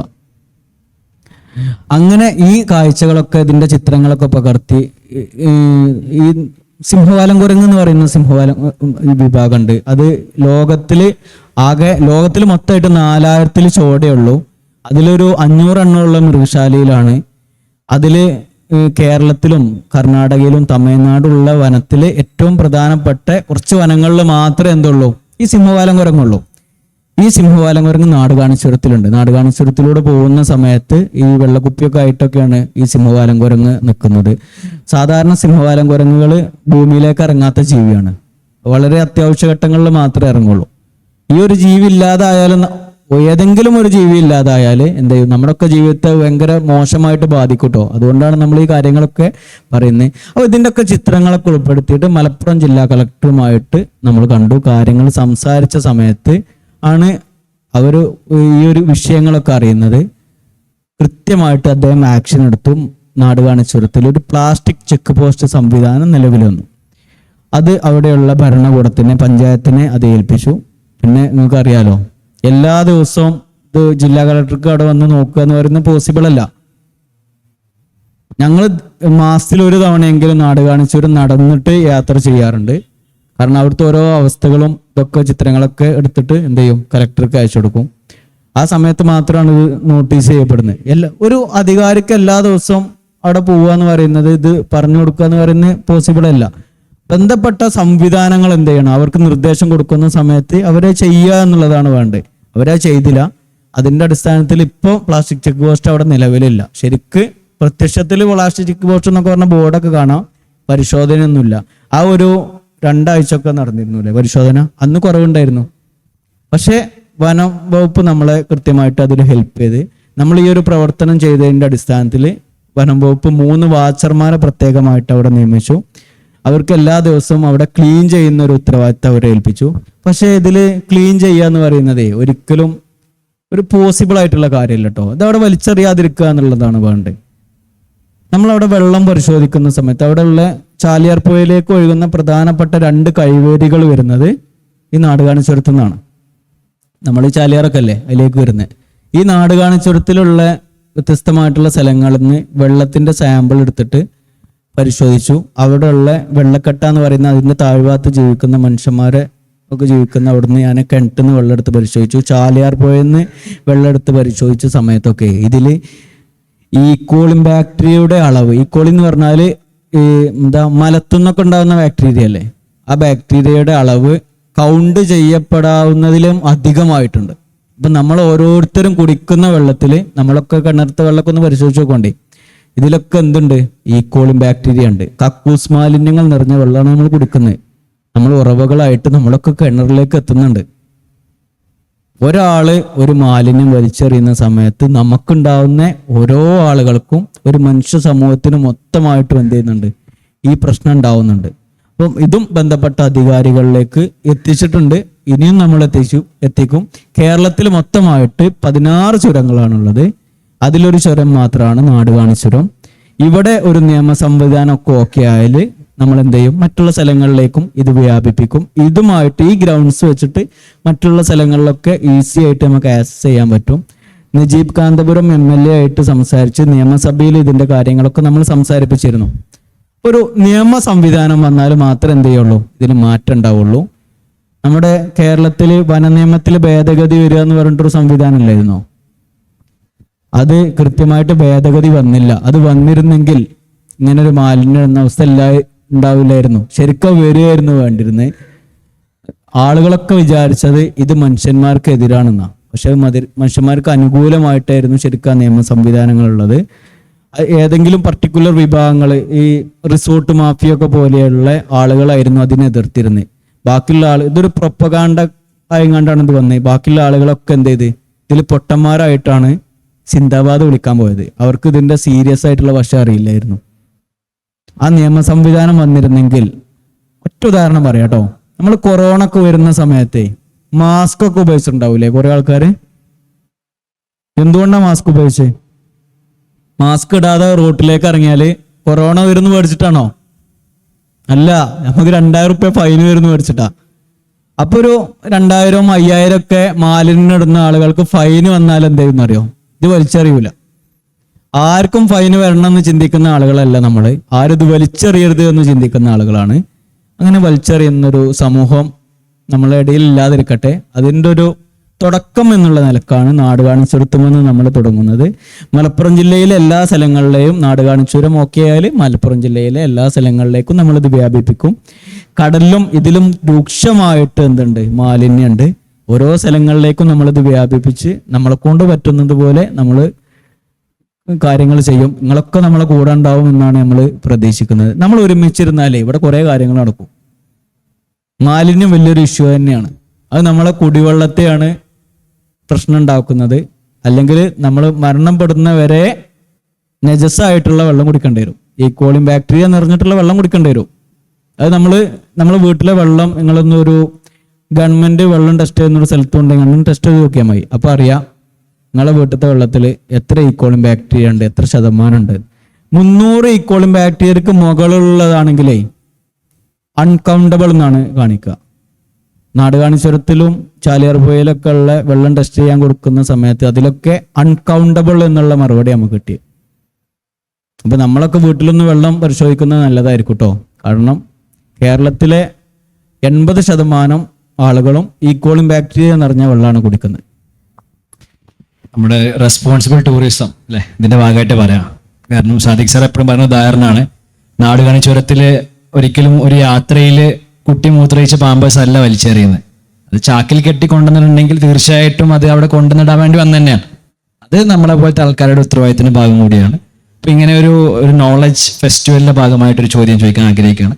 നമ്മുടെ കരിക്കുലത്തിൽ, വിദ്യാഭ്യാസ സിസ്റ്റത്തിൽ പരിസ്ഥിതിയുമായി ബന്ധപ്പെട്ടുള്ള ഒരു കരിക്കുലം ഉണ്ടാവുന്ന അല്ലെങ്കിൽ ആ സിലബസ് ഉണ്ടാവുന്നതിന്റെ പ്രാധാന്യത്തെ കുറിച്ച് എന്താ അഭിപ്രായം? എൻവയോൺമെന്റൽ എഡ്യൂക്കേഷൻ എന്ന് പറഞ്ഞിട്ട് ഡിഗ്രി, BA എൻവയോൺമെന്റൽ എഡ്യൂക്കേഷൻ എന്നൊക്കെ പറഞ്ഞിട്ട് ഡിഗ്രി കോഴ്സുകൾ ഉണ്ടെന്നാണ് ഞാൻ മനസ്സിലാക്കുന്നത്. ഈ ആളുകൾക്കൊക്കെ ജോലി കിട്ടണമെന്നില്ല ഞാൻ അമിതമായിട്ട് ആഗ്രഹിക്കുന്നുണ്ട്. ഞാൻ BA എൻവയോൺമെന്റൽ സ്റ്റഡീസ് പഠിച്ചതല്ല, MA ജേർണലിസം കോഴ്സ് കഴിഞ്ഞാണ് ഞാൻ. ഈ BA എൻവയോൺമെന്റൽ സ്റ്റഡീസ് ഒക്കെ പഠിച്ച ആളുകൾ പ്രാക്ടിക്കലായിട്ട് ഈ ചെറിയ LKG തലം മുതൽ ഡിഗ്രി തലം വരെയുള്ള ആളുകളിലേക്കൊക്കെ എന്ത് ചെയ്യണം? അധ്യാപകരെ നിയമിക്കണം. അവർക്ക് കൃത്യമായിട്ട് എങ്ങനെയാണ് മാലിന്യം ഡിസ്പോസ് ചെയ്യുന്നത്, എങ്ങനെയാണ് നമ്മളെ പരിസ്ഥിതിയെ ബന്ധപ്പെട്ട് നിൽക്കുന്നത് എന്ന് ബന്ധപ്പെട്ട കാര്യങ്ങൾ എന്ത് ചെയ്യണം? സർക്കാർ സംവിധാനങ്ങൾ മുൻകൈ എടുത്തുകൊണ്ട് കാര്യങ്ങൾ ചെയ്താൽ മാത്രമേ എന്ത് ചെയ്യുള്ളൂ ഇവിടെ മാറ്റങ്ങൾ വരുള്ളൂ. നമ്മുടെ മതപഠനത്തിലും അത് പ്രധാനപ്പെട്ട ഒരു ഭാഗമായിട്ട് പഠിപ്പിക്കണം എന്നുള്ളത് തന്നെയാണ് എൻ്റെ അഭിപ്രായം. അല്ലെങ്കിൽ നമ്മൾ ഉള്ളുകൊടുക്കുന്ന വെള്ളം ഞാൻ നേരത്തെ പറഞ്ഞ പോലെ കക്കൂസ് മാലിന്യങ്ങൾ നിറഞ്ഞ വെള്ളം കൊണ്ടാണ് ഉള്ളുകൊടുക്കുന്നത്. ആ ഉള്ളു എത്രത്തോളം ശരിയാവും എന്നുള്ളത് ചിന്തിച്ചാൽ മതി അല്ലേ? നമ്മൾ ഇങ്ങനെ മലൊക്കെ നമ്മളെ ശരീരത്തിലായാൽ ഉള്ളു ഭാഗത്തിലാവൂലേ? അപ്പൊ നമ്മൾ ചിന്തിച്ചാൽ മതി. എൻവയോൺമെന്റൽ സ്റ്റഡീസ് എന്ന് പറയുന്ന സബ്ജക്റ്റ് നമ്മുടെ മതപഠനത്തിന്റെ ആക്കണ്ടയോ എന്ന് ചിന്തിച്ചാൽ മതി. അതുപോലെ സ്കൂൾ തലങ്ങളിലും എൻവയോൺമെന്റൽ സ്റ്റഡീസ് സബ്ജക്റ്റ് വരണം. ഇങ്ങനെ സബ്ജക്റ്റ് വന്നാൽ മാത്രമേ എന്ത് ചെയ്യുള്ളൂ ഇവിടെ മാറ്റങ്ങൾ വരികയുള്ളൂ. ലോകത്തിലെ ഏറ്റവും കൂടുതൽ ബുദ്ധിമുട്ട് നിറഞ്ഞൊരു രാജ്യമായിരിക്കും ജപ്പാൻ എന്ന് പറയുന്ന രാജ്യം. എന്തൊക്കെ മഹാമാരികൾ അവിടെ വന്നേ ഇല്ലേ? അണുബോംബ് ആക്രമണം വന്നില്ലേ? സുനാമി വന്നിട്ടില്ലേ? ഏതൊക്കെ പ്രളയങ്ങളിൽ നിന്ന് അവരൊക്കെ രക്ഷപ്പെട്ടു. ഇപ്പോഴും അവർ ഉയർത്തെഴുന്നേൽക്കുന്നത് എന്തുകൊണ്ടാണ്? അവരുടെ നിശ്ചയദാർഢ്യം കൊണ്ട് മാത്രമാണ് ഉയർത്തെഴുന്നേൽക്കുന്നത്. അവർ ക്ലീൻനെസ് കൊണ്ടാണ് അവർ ഉയർത്തെഴുന്നേൽക്കുന്നത്. അവരുടെ കൂട്ടായ്മ കൊണ്ടാണ് ഉയർത്തെഴുന്നേൽക്കുന്നത് എന്നുള്ളത് മനസ്സിലാക്കുക. പരിസ്ഥിതി വിദ്യാഭ്യാസം സ്കൂളിലും മതപഠനത്തിലൊക്കെ പരിസ്ഥിതി വിദ്യാഭ്യാസം ഒരു സബ്ജക്റ്റായിട്ട് വന്നാൽ എന്ത് ചെയ്യും? അതിൽ മാറ്റങ്ങൾ വരും എന്നാണ് ഞാൻ മനസ്സിലാക്കുന്നത്. നമ്മളെല്ലാവരും ഒരുമിച്ചിരുന്നാൽ ഇതിൽ മാറ്റങ്ങൾ ഉണ്ടാവും. ഇതിൻ്റെ സിലബസുമായി ബന്ധപ്പെട്ട വിഷയങ്ങളൊക്കെ ഞങ്ങൾ ശ്രമിക്കുന്നുണ്ട്. അപ്പോൾ ഇതുമായി ബന്ധപ്പെട്ട കൃത്യമായിട്ട് പഠിച്ച ആളുകളൊക്കെ ഉണ്ടെങ്കിൽ കുറച്ചും കൂടി നന്നായിരിക്കും. മതപഠനത്തിലൊക്കെ റേഞ്ച് യോഗങ്ങളൊക്കെ ചേരുന്ന സമയത്ത് 1-2 ഉസ്താദ്മാരൊക്കെ അതിന് നിയമിച്ചിട്ട് എന്ത് ചെയ്യാം, ഒരു ബോർഡ് ഉണ്ടാക്കുക. പരിസ്ഥിതി എൻവയോൺമെന്റിൽ എന്തൊക്കെ വിഷയങ്ങളാണ് വരുന്നത് എന്നുള്ളത് അതുമായി ബന്ധപ്പെട്ട ആളുകളെ ഉൾപ്പെടുത്തിയിട്ട് ഒരു സിലബസ് ഉണ്ടാക്കിയിട്ട് മതപഠനത്തിൽ ഭാഗമാക്കിയാൽ മദ്രസയിൽ പഠിക്കുന്ന കുട്ടികൾ എന്ത് ചെയ്യൂല, മിഠായിന്റെ കവറ്, ഒരു ചെറിയ ഉദാഹരണം കേട്ടോ, മിഠായിന്റെ കവർ എന്ത് ചെയ്യൂല, അലസമായിട്ട് കഴിക്കുന്ന സമയത്ത് അലസമായിട്ട് വലിച്ചെറിയൂല. ഒരു സിപ്പപ്പ് കഴിച്ചു കഴിഞ്ഞാൽ ആ കവർ എന്ത് ചെയ്യൂല, അലസമായിട്ട് വലിച്ചെറിയൂല. നമ്മളിൽ നിന്ന് മാത്രമാണ് മാറ്റങ്ങൾ ഉണ്ടാവുള്ളൂ. സമൂഹം എല്ലാവരെയും ഉറ്റുനോക്കുന്നത് വെള്ളത്തലിക്കെട്ടൊക്കെ കെട്ടിയ ആളുകളെയാണ്. എല്ലാവരും സംസാരിക്കുന്നത് അവരെ കുറിച്ചാണ്. നമ്മൾ രാജ്യത്തെ സ്നേഹിക്കുന്ന ആളുകളാണ് എന്നുള്ളത് പൊതുസമൂഹത്തിനോട് മനസ്സിലാക്കി കൊടുക്കേണ്ട ഉത്തരവാദിത്വം നമുക്കാണ്. അപ്പൊ നമ്മളെല്ലാവരും ഒരുമിച്ചിരുന്നാൽ രക്ഷപ്പെടും. സാന്ദർഭികമായിട്ട് ഉണർത്താണ്. ഞങ്ങളൊരു യാത്ര പോകുന്ന സമയത്ത് ഞങ്ങളെ പേര് പറയാൻ പോലും ഞങ്ങൾ UP-യിലെ പല സ്ഥലങ്ങളിലും നമുക്ക് പേടിയായിരുന്നു. സാദിഖലി ആണെന്ന് പറയുമ്പോൾ ഉണ്ടാവുന്ന പേടിയായിരുന്നു. ഞങ്ങൾ കൂടെ ആഗിൽ റഹ്മാൻ പറഞ്ഞ ഒരാളുണ്ടായിരുന്നു. ഓന് പേര് പരിചയപ്പെടുത്തിനെ അഖിൽ രാമൻ എന്നായിരുന്നു. കാരണം അത്രയും പേടിച്ചിട്ട് യാത്ര ചെയ്ത ആളുകളുണ്ട് ഞങ്ങൾ. അപ്പൊ നമ്മൾ പൊതുസമൂഹത്തിനോട് പറഞ്ഞു കൊടുക്കണ്ടേ, നമ്മൾ ആരുടെയും ശത്രുക്കളല്ല, നമ്മൾ മിത്രങ്ങളാണ്. ഇവിടെ ഉണ്ടാവുന്ന പ്രശ്നങ്ങൾക്കൊന്നും കാരണക്കാരൻ നമ്മളല്ല എന്നുള്ളത് സമൂഹത്തോട് പറഞ്ഞു കൊടുക്കണം. പരിസ്ഥിതിയിലും ഈ വിഷയം നമ്മൾ ഏറ്റെടുക്കണം എന്നുള്ളതാണ് എൻ്റെ വിനീതമായിട്ടുള്ള അഭ്യർത്ഥന. നമ്മൾ ഒരുമിച്ചിരുന്നാൽ പരിസ്ഥിതി വിദ്യാഭ്യാസം ഇവിടെ കൊണ്ടുവരാൻ കഴിയും. ഒരു വന്യജീവി ഫോട്ടോഗ്രാഫർ എന്ന രീതിയിൽ ഞങ്ങൾക്ക് ജസ്റ്റ് ഒരു ഫോട്ടോ എടുത്ത് അല്ലെങ്കിൽ അത് എക്സിബിഷനൊക്കെ നടത്തി ഇങ്ങനെ പോയാൽ മതി. അങ്ങനെ ഒരുപാട് ആൾക്കാർ ഇപ്പോൾ നമ്മുടെ ഒരു സൊസൈറ്റിയിലുണ്ട്.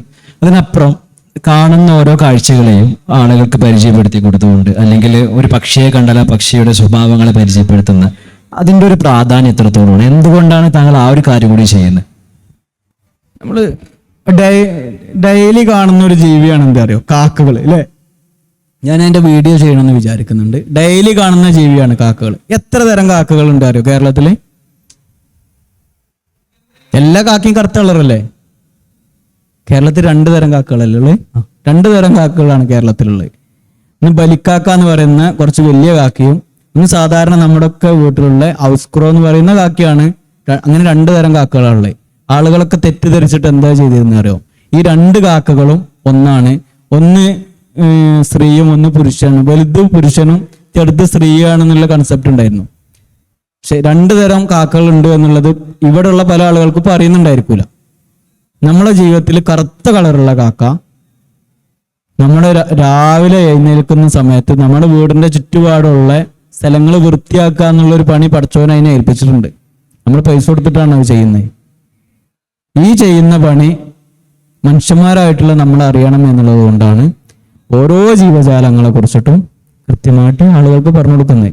ഓരോ ജീവിക്കും കൃത്യമായിട്ടുള്ള പങ്ക് പടച്ചോൻ ഇവിടെ നിശ്ചയിച്ചിട്ടുണ്ട്. ഖുർആനിലൊരു വചനം തന്നെ ഉണ്ട്, കൊതുകും അതിലേറെ ചെറുതിനെയും സൃഷ്ടിക്കാൻ കഴിവുള്ള ആളാണ് ഞാൻ, നിങ്ങളെ ചോദിക്കാൻ കണ്ടട്ടോ അല്ലേ. പടച്ചോന് ഓരോ ഒബ്ജക്റ്റിനും ഉണ്ടാക്കിയതും ഓരോ ജീവനും ഭൂമിയിൽ സൃഷ്ടിച്ചതും മനുഷ്യന്മാർക്കും കൂടി വേണ്ടിയിട്ടാണ് എന്നുള്ളത് ചിന്തിക്കുക. മനുഷ്യർ ഈ ലോകത്തേക്ക് വരുന്ന സമയത്ത് മനുഷ്യന്മാർക്ക് വേണ്ടാത്ത കുറേ ജീവജാലങ്ങൾ ഇവിടെ ഉണ്ടായിരുന്നു. അതിനൊക്കെ പടച്ചോ ഇവിടുന്ന് ഒഴിവാക്കിയിട്ടാണ് നമ്മളിവിടെ നിലനിർത്തിയിട്ടുള്ളത്. അതിന്റെ ഉദാഹരണമാണ് ജുറാസിക് അല്ലേ, എന്തിനാ പറയാ, ജുറാസിക് ഒക്കെ ഇല്ലേ, ആ ദിനോസറുകളല്ലേ. ദിനോസറുകളൊന്നും മനുഷ്യന്മാർക്ക് ഇവിടെ ആവശ്യമില്ല എന്ന് പഠിച്ചോന്ന് മനസ്സിലാക്കിയിട്ടാണ് അതിനൊക്കെ ഒഴിവാക്കിയേ മനുഷ്യന്മാരിവിടെ വരുന്നതിന് മുമ്പ്. ഇതൊക്കെ ഉണ്ടായിരുന്ന സ്ഥലത്താണ് നമ്മളൊക്കെ ജീവിക്കുന്നത്. അപ്പോൾ ഇവിടെ ഉള്ള ഓരോ ജീവജാലങ്ങൾ, ഉറുമ്പാണെങ്കിലും അതിൽ കൊതുകാണെങ്കിലും കാക്കയാണെങ്കിലും ഇവിടെയുള്ള കടുവയാണെങ്കിലും പുലിയാണെങ്കിലും ആനയാണെങ്കിലും എന്ത് ചെയ്യുന്നുണ്ട്, മനുഷ്യന്മാർക്ക് വേണ്ടിയിട്ട് കൃത്യമായിട്ടുള്ള പണി അവർ എടുത്തുകൊണ്ടിരിക്കുന്നുണ്ട്. ഒരു കാട് നിലനിൽക്കാനുള്ള ഏറ്റവും പ്രധാനപ്പെട്ട ജീവജാലങ്ങളിൽ വരുന്നതാണ് ആനയും കടുവയും ഒക്കെ. ഇവിടെ പുലിയും കടുവയും കാട്ടുനായ്ക്കളും വൈൽഡോഗ് എന്ന് പറയുന്ന കാട്ടുനായ്ക്കളും ഇങ്ങനെ മാംസബുക്കുകളൊന്നും ഇല്ല എന്നുണ്ടെങ്കിൽ ഈ സസ്യബുക്കുകളായിട്ടുള്ള മാനും കാട്ടിയും മാനയും ഒക്കെ എന്ത് ചെയ്യുന്നറിയോ, ഈ പച്ചപ്പിനൊക്കെ തിന്നു തീർക്കും. അപ്പൊ ഇതിനെ ബാലൻസ് ചെയ്യുന്ന ഒരു പണി പടച്ചമ്പുരാൻ ഇവിടെ എടുക്കുന്നുണ്ട്. അത് നമ്മൾ അവിടെ പോയിട്ട് ഉപദ്രവിക്കാതിരിക്കുക എന്നുള്ളതാണ് ചെയ്യേണ്ടത്. ഇതുമായി ബന്ധപ്പെട്ട കാര്യങ്ങൾ നമ്മൾ ആളുകളിലേക്ക് പറഞ്ഞു കൊടുക്കുന്നുണ്ട്.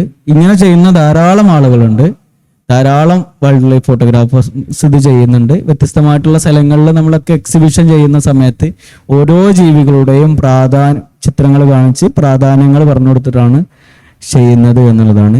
രാവിലെ ഏറ്റവും നേരത്തെ എഴുന്നേൽക്കുന്ന ആരായിരിക്കും നമ്മളിൽ? പള്ളിക്കത്തെ മുക്കരയായിരിക്കും അല്ലെ ഏറ്റവും നേരത്തെ എണീക്കുക. അതിലേറെ നേരത്തെ എഴുന്നേൽക്കുന്ന ഒരു കിളിയുണ്ട് കാട്ടില്, ചൂളക്കാക്ക എന്ന് പറയുന്നൊരു കിളിയുണ്ട്. അതിൻ്റെ കറുപ്പും അതുപോലെ നീലയും നിറഞ്ഞിട്ടുള്ള ഒരു കളറാണ് ചൂളക്കാക്കയുടെ. നിത്യഹരിതവനത്തിലാണ് അതിനെ കാണാൻ പറ്റുക. ഈ ചൂളക്കാക്ക രാവിലെ എഴുന്നേറ്റ് നിൽക്കുന്ന സമയത്ത് തന്നെ അത് ഭയങ്കര ഉച്ചത്തില് വിസിൽനാദങ്ങൾ കേൾപ്പിക്കും.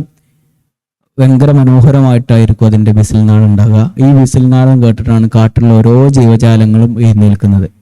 നമ്മളിവിടെ മുക്രി ബാങ്ക് കൊടുക്കുന്ന പണിയാണ് എന്ത് ചെയ്യുന്നത്, കാട്ടിൽ ഈ ഒരു ചൂളക്കാക്ക എടുക്കുന്നത്.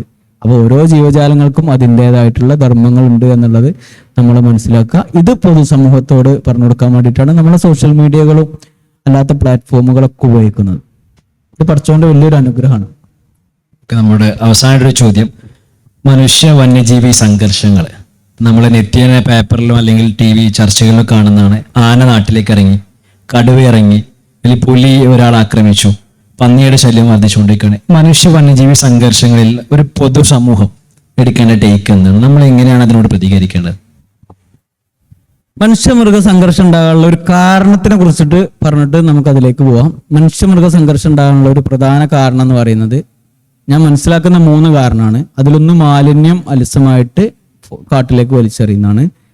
രണ്ടാമത്തത് അവർക്ക് കുടിക്കാനുള്ള, വേനൽക്കാലങ്ങളിലാണ് ഏറ്റവും കൂടുതൽ മനുഷ്യമൃഗ സംഘർഷം ഉണ്ടാകുന്നത്. അവർക്ക് കുടിക്കാനുള്ള വെള്ളം കാട്ടിലില്ലാത്തതാണ്. നാട്ടിലേക്ക് ഇറങ്ങി കുടിവെള്ളത്തിന് വേണ്ടിയിട്ടാണ് നാട്ടിലേക്ക് വരുന്നത്. നമ്മൾ വീട്ടിൽ കറണ്ട് ഇല്ലാത്തതൊന്നും നമ്മൾ എന്ത് ചെയ്യും, അങ്ങാടിക്ക് പോയിട്ട് നമ്മൾ വെള്ളം വാങ്ങിക്കേണ്ടി വരും. വേനൽക്കാലത്ത് മഴ ഉണ്ടായത് കൊണ്ട് നമ്മൾ അറിയാത്തത്. അല്ലെങ്കിൽ നമ്മളൊക്കെ വീടുകളിലേക്കൊക്കെ കുളിവെള്ളം നിറഞ്ഞിട്ടുള്ള ടാങ്കിൽ വന്നിട്ട് വെള്ളം അടിക്കുന്ന സംവിധാനമൊക്കെ ഉണ്ടായിരുന്നു. അപ്പം വെള്ളത്തിന് വേണ്ടിയിട്ട് എന്ത് ചെയ്യും, നാട്ടിലേക്ക് ഇറങ്ങും. പിന്നെ ഭക്ഷണത്തിന് വേണ്ടിയിട്ടാണ് നാട്ടിലേക്ക് ഇറങ്ങുന്നത്. അപ്പൊ എന്താ, കാട്ടില് മരങ്ങളും ഇതൊന്നും ഇല്ലെന്നില്ല ചോദിക്കൂ അല്ലെ. കാട്ടില് അമിതമായിട്ട് അധിനിവേശ സസ്യങ്ങളുടെ കടന്നുകയറ്റം ഉണ്ടായിട്ടുണ്ട്. അധിനിവേശ സസ്യങ്ങൾ എന്ന് പറഞ്ഞാല് അതും സസ്യങ്ങളല്ലേ എന്ന് ചോദിക്കുന്ന ആൾക്കാർക്കുള്ള മറുപടിയാണ് അധിനിവേശ സസ്യങ്ങൾ എന്ന് പറഞ്ഞാൽ നമ്മുടെ കാട്ടില് അല്ലാത്ത വിദേശ രാജ്യങ്ങളിൽ നിന്ന് വന്നിട്ടുള്ള ധാരാളം ചെടികളുണ്ട്. ഈ ചെടികളൊക്കെ കാട്ടിലേക്ക് കയറിയിട്ടുണ്ട്.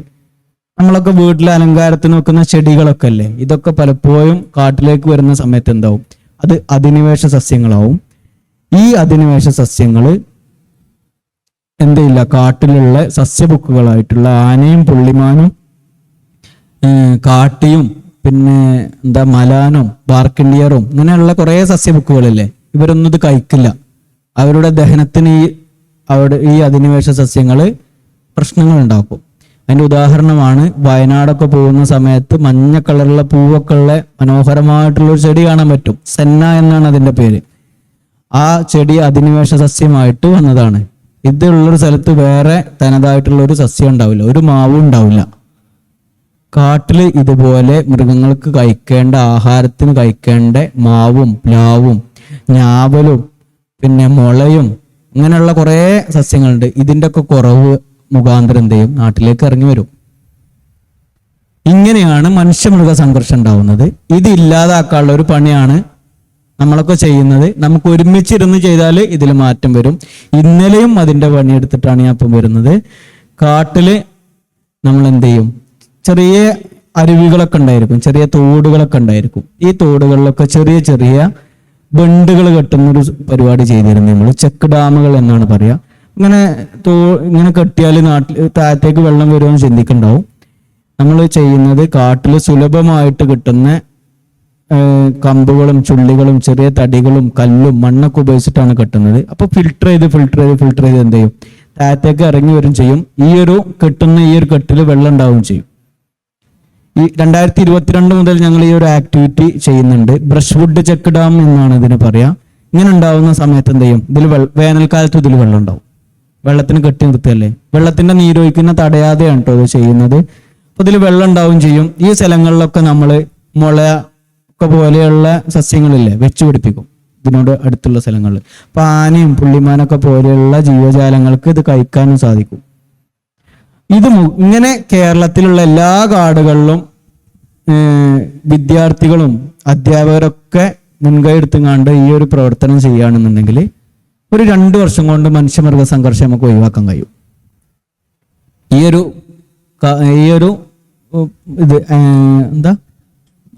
ഒരു പ്രവർത്തനങ്ങൾ, ഈ ഒരു ബ്രഷ്വുഡ് പോലെയുള്ള പ്രവർത്തനങ്ങൾ, അതുപോലെ കാട്ടിലുള്ള നേരത്തെ ഞാൻ പറഞ്ഞില്ല അധിനിവേശ സസ്യങ്ങളില്ലേ, ഈ ഒരു അധിനിവേശ സസ്യങ്ങൾ നമ്മൾ നീക്കം ചെയ്യുന്ന പ്രൊജക്റ്റും ചെയ്യുന്നുണ്ട്. നിങ്ങൾ നിലമ്പൂർ വരുന്ന സമയത്ത് അതിന്റെ ഉദാഹരണം കാണാൻ പറ്റും. നിലമ്പൂർ വരുന്ന സമയത്ത് നെടുങ്കയം കാടിലേക്ക് പോകുന്നുണ്ട് എന്നുണ്ടെങ്കിൽ കുറച്ചും കൂടി മുന്നോട്ട് പോയാൽ ഞാൻ നേരത്തെ തുടക്കത്തിൽ പറഞ്ഞ വലതുഭാഗത്ത് ചെറിയൊരു പാടം പോലൊരു സ്ഥലമുണ്ട്. അവിടെ നിറച്ചും അധിനിവേശ സസ്യങ്ങളായിരുന്നു. ഇതൊക്കെ റിമൂവ് ചെയ്യുന്ന 2022 മുതൽ ഞങ്ങൾ റിമൂവ് ചെയ്യുന്നുണ്ട്. അങ്ങനെ അതിന്റെ വിത്തുകളൊക്കെ അവിടെ ഇവിടെയും ചാടി കിടക്കുന്നൊക്കെ പറിച്ചു മാറ്റിയിട്ട് ഓരോ മഴക്കാലത്താണ് ചെയ്യുക. ഈ ജൂണിൽ നമ്മൾ ചെയ്യാൻ ഉദ്ദേശിക്കുന്നുണ്ട്. ജൂൺ ജൂലൈ മാസങ്ങളിൽ നമ്മൾ ചെയ്യാൻ ഉദ്ദേശിക്കുന്നുണ്ട്. ഇങ്ങനെ ഒരു പൈലറ്റ് അടിസ്ഥാനത്തിൽ ചെയ്ത സമയത്ത് ഇപ്പൊ അവിടെ ആനയും പുള്ളിമാനും മറ്റുള്ള ജീവജാലങ്ങളൊക്കെ വന്നിട്ട് ഭക്ഷണം കഴിക്കുന്നുണ്ട്. അപ്പോൾ അവിടെ ഭക്ഷണം ഇല്ലാന്നുണ്ടെങ്കിൽ എന്താ സംഭവിക്കുക? ഈ ജീവജാലങ്ങളൊക്കെ നാട്ടിലേക്കാണ് വരുന്നത്. നാട്ടിൽ കാടുമായി ബന്ധപ്പെട്ട സ്ഥലങ്ങളിലൊക്കെ എന്തുണ്ടായിരിക്കും? കൃഷി ഉണ്ടായിരിക്കും. അത് ഈ കൃഷിയിടത്തിലേക്കായിരിക്കും വരിക. കൃഷിയിൽ വാഴയും തെങ്ങും ഇതൊക്കെ എന്തുണ്ടായിരിക്കും?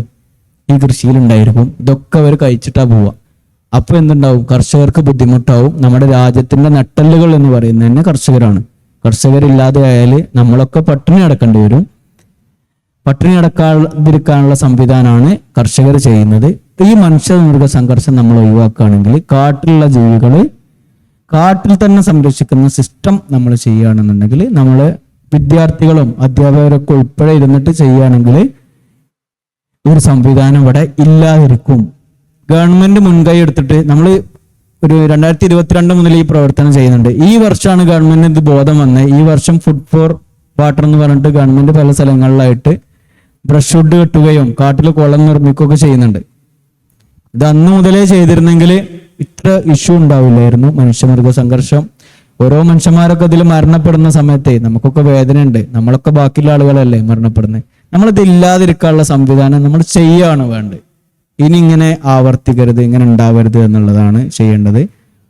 ഓരോ ആളുകൾക്കും ജീവൻ നൽകാൻ ഇത്തരം പ്രവർത്തനങ്ങൾ കൊണ്ട് സാധിക്കും. മനുഷ്യന്മാർക്ക് ജീവൻ നൽകാനും അതുപോലെ തന്നെ വന്യജീവികൾക്ക് ജീവൻ നൽകാനും സാധിക്കും. വന്യജീവികൾ ഉണ്ടായാൽ മാത്രമേ നമുക്കിവിടെ ജീവിക്കാൻ കഴിയുള്ളൂ. ഈ ഒരു ആഹാര ശൃംഖല നിലനിൽക്കുള്ളൂ. മനുഷ്യരെ കൊണ്ട് മാത്രം ഇവിടെ നിലനിൽക്കാൻ കഴിയില്ല എന്നുള്ളത് പടച്ച തമ്പുരാനെ അറിയാം. അതുകൊണ്ടാണ് ഈ ജീവജാലങ്ങളൊക്കെ ഇവിടെ നിലനിർത്തിയിട്ടില്ലെങ്കിൽ ഉള്ളത്. അല്ലെങ്കിൽ അതിനൊക്കെ കൊന്നുകളഞ്ഞാൽ പോരെ. പടച്ചന് വലിയ പണിയൊന്നുമില്ലല്ലോ, മനുഷ്യന്മാർ മാത്രമാണെന്നുണ്ടെങ്കിൽ.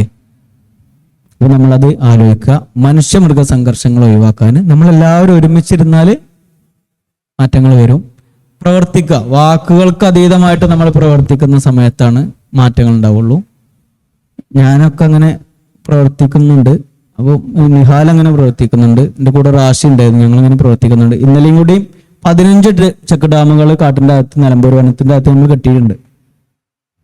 മൊത്തത്തിൽ 96 എങ്ങാണ്ട് കെട്ടിയിട്ടുണ്ട്. 78 അതിന് മുൻപ് കെട്ടിയിട്ടുണ്ടായിരുന്നു. വ്യത്യസ്തമായിട്ടുള്ള കോളേജുകളിൽ നിന്നും സ്കൂളുകളിൽ നിന്നൊക്കെ വിദ്യാർത്ഥികൾക്ക് ഉൾപ്പെടുത്തിയിട്ടാണ് നമ്മളിത് ചെയ്യുന്നത്. ഗവൺമെന്റ് നമ്മളെ സപ്പോർട്ട് ചെയ്യുന്നുണ്ട് കേട്ടോ, ഡിപ്പാർട്ട്മെന്റും സപ്പോർട്ട് ചെയ്യുന്നുണ്ട്. ഓക്കെ, നമുക്ക് ചോദ്യങ്ങളിലേക്ക് അടക്കാം. ഈ ഏപ്രിൽ 25 മുൻ ISR ചെയർമാനായിട്ടുള്ള ഡോക്ടർ കസ്തൂരിരംഗൻ മരണപ്പെട്ടതായിട്ട് പറഞ്ഞു. അപ്പോഴാണ് കസ്തൂരിരംഗൻ റിപ്പോർട്ടും അതിനു മുമ്പ് ഉണ്ടായ ഗാർഡുകൾ റിപ്പോർട്ടിനെ കുറിച്ച് അറിയണത്. അതിനെക്കുറിച്ച് നിങ്ങളൊരു നിരീക്ഷണം ഒന്ന് പങ്കുവെക്കാമോ? ആളുകളൊക്കെ വിചാരിക്കുന്നതേ ഗാഡ്ഗിൽ റിപ്പോർട്ടൊക്കെ മനുഷ്യന്മാർക്ക് എതിരാണെന്നാ. പക്ഷെ അങ്ങനെയല്ല.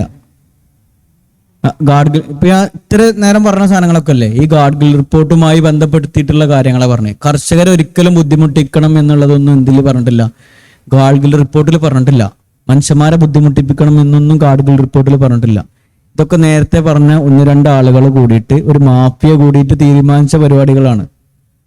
ഒന്നുകിൽ റിസോർട്ട് മാഫിയ ആയിരിക്കും, അല്ലെങ്കിൽ ഏതെങ്കിലും പ്രത്യേക തോട്ടമായിട്ട് ബന്ധപ്പെട്ട ആളുകളായിരിക്കും. അവരെ ഈ കാടൊക്കെ വെട്ടിപ്പിടിച്ചിട്ടൊക്കെ ആയിരിക്കും എന്തെങ്കിലും ഉണ്ടാവുക. ഈ തോട്ടങ്ങളും ഈ റിസോർട്ടുകളൊക്കെ ഉണ്ടാക്കിയിട്ടുണ്ടാവുക. ബാക്കിയുള്ള ആളുകളൊക്കെ തെറ്റിദ്ധരിപ്പിക്കാനുള്ള പരിപാടികൾ, പ്രൊപ്പഗാണ്ടകൾ എന്ത് ചെയ്തിട്ടുണ്ട്? ഇവർ കൃത്യമായിട്ട് ആസൂത്രണം ചെയ്തിട്ടുണ്ട്. ഇവർക്ക് കൃത്യമായിട്ട് രാഷ്ട്രീയമായിട്ട് ബന്ധപ്പെട്ട ആളുകൾ ഇവരെ കയ്യിലുണ്ട്. അത്തരത്തിൽ കയ്യിലുണ്ടാവുന്ന സമയത്ത് എന്ത് ചെയ്യും? നമ്മളെ സാധാരണക്കാരനായിട്ടുള്ള മനുഷ്യന്മാരൊക്കെ തെറ്റിദ്ധരിപ്പിക്കാൻ ഈ ആളുകൾക്കൊക്കെ സാധിക്കും. നമ്മൾ വിചാരിക്കുക എന്താ, നമ്മൾ ഉപ്പ കർഷകനാണെങ്കിൽ എൻ്റെ വീട് ഇങ്ങനെ ബുദ്ധിമുട്ടാവുമല്ലോ, എൻ്റെ വീട് ഇങ്ങനെ പട്ടിണിയാവും എന്നാണ് ചിന്തിക്കുക. പക്ഷേ അങ്ങനെയല്ല റിപ്പോർട്ടിലുള്ളത്.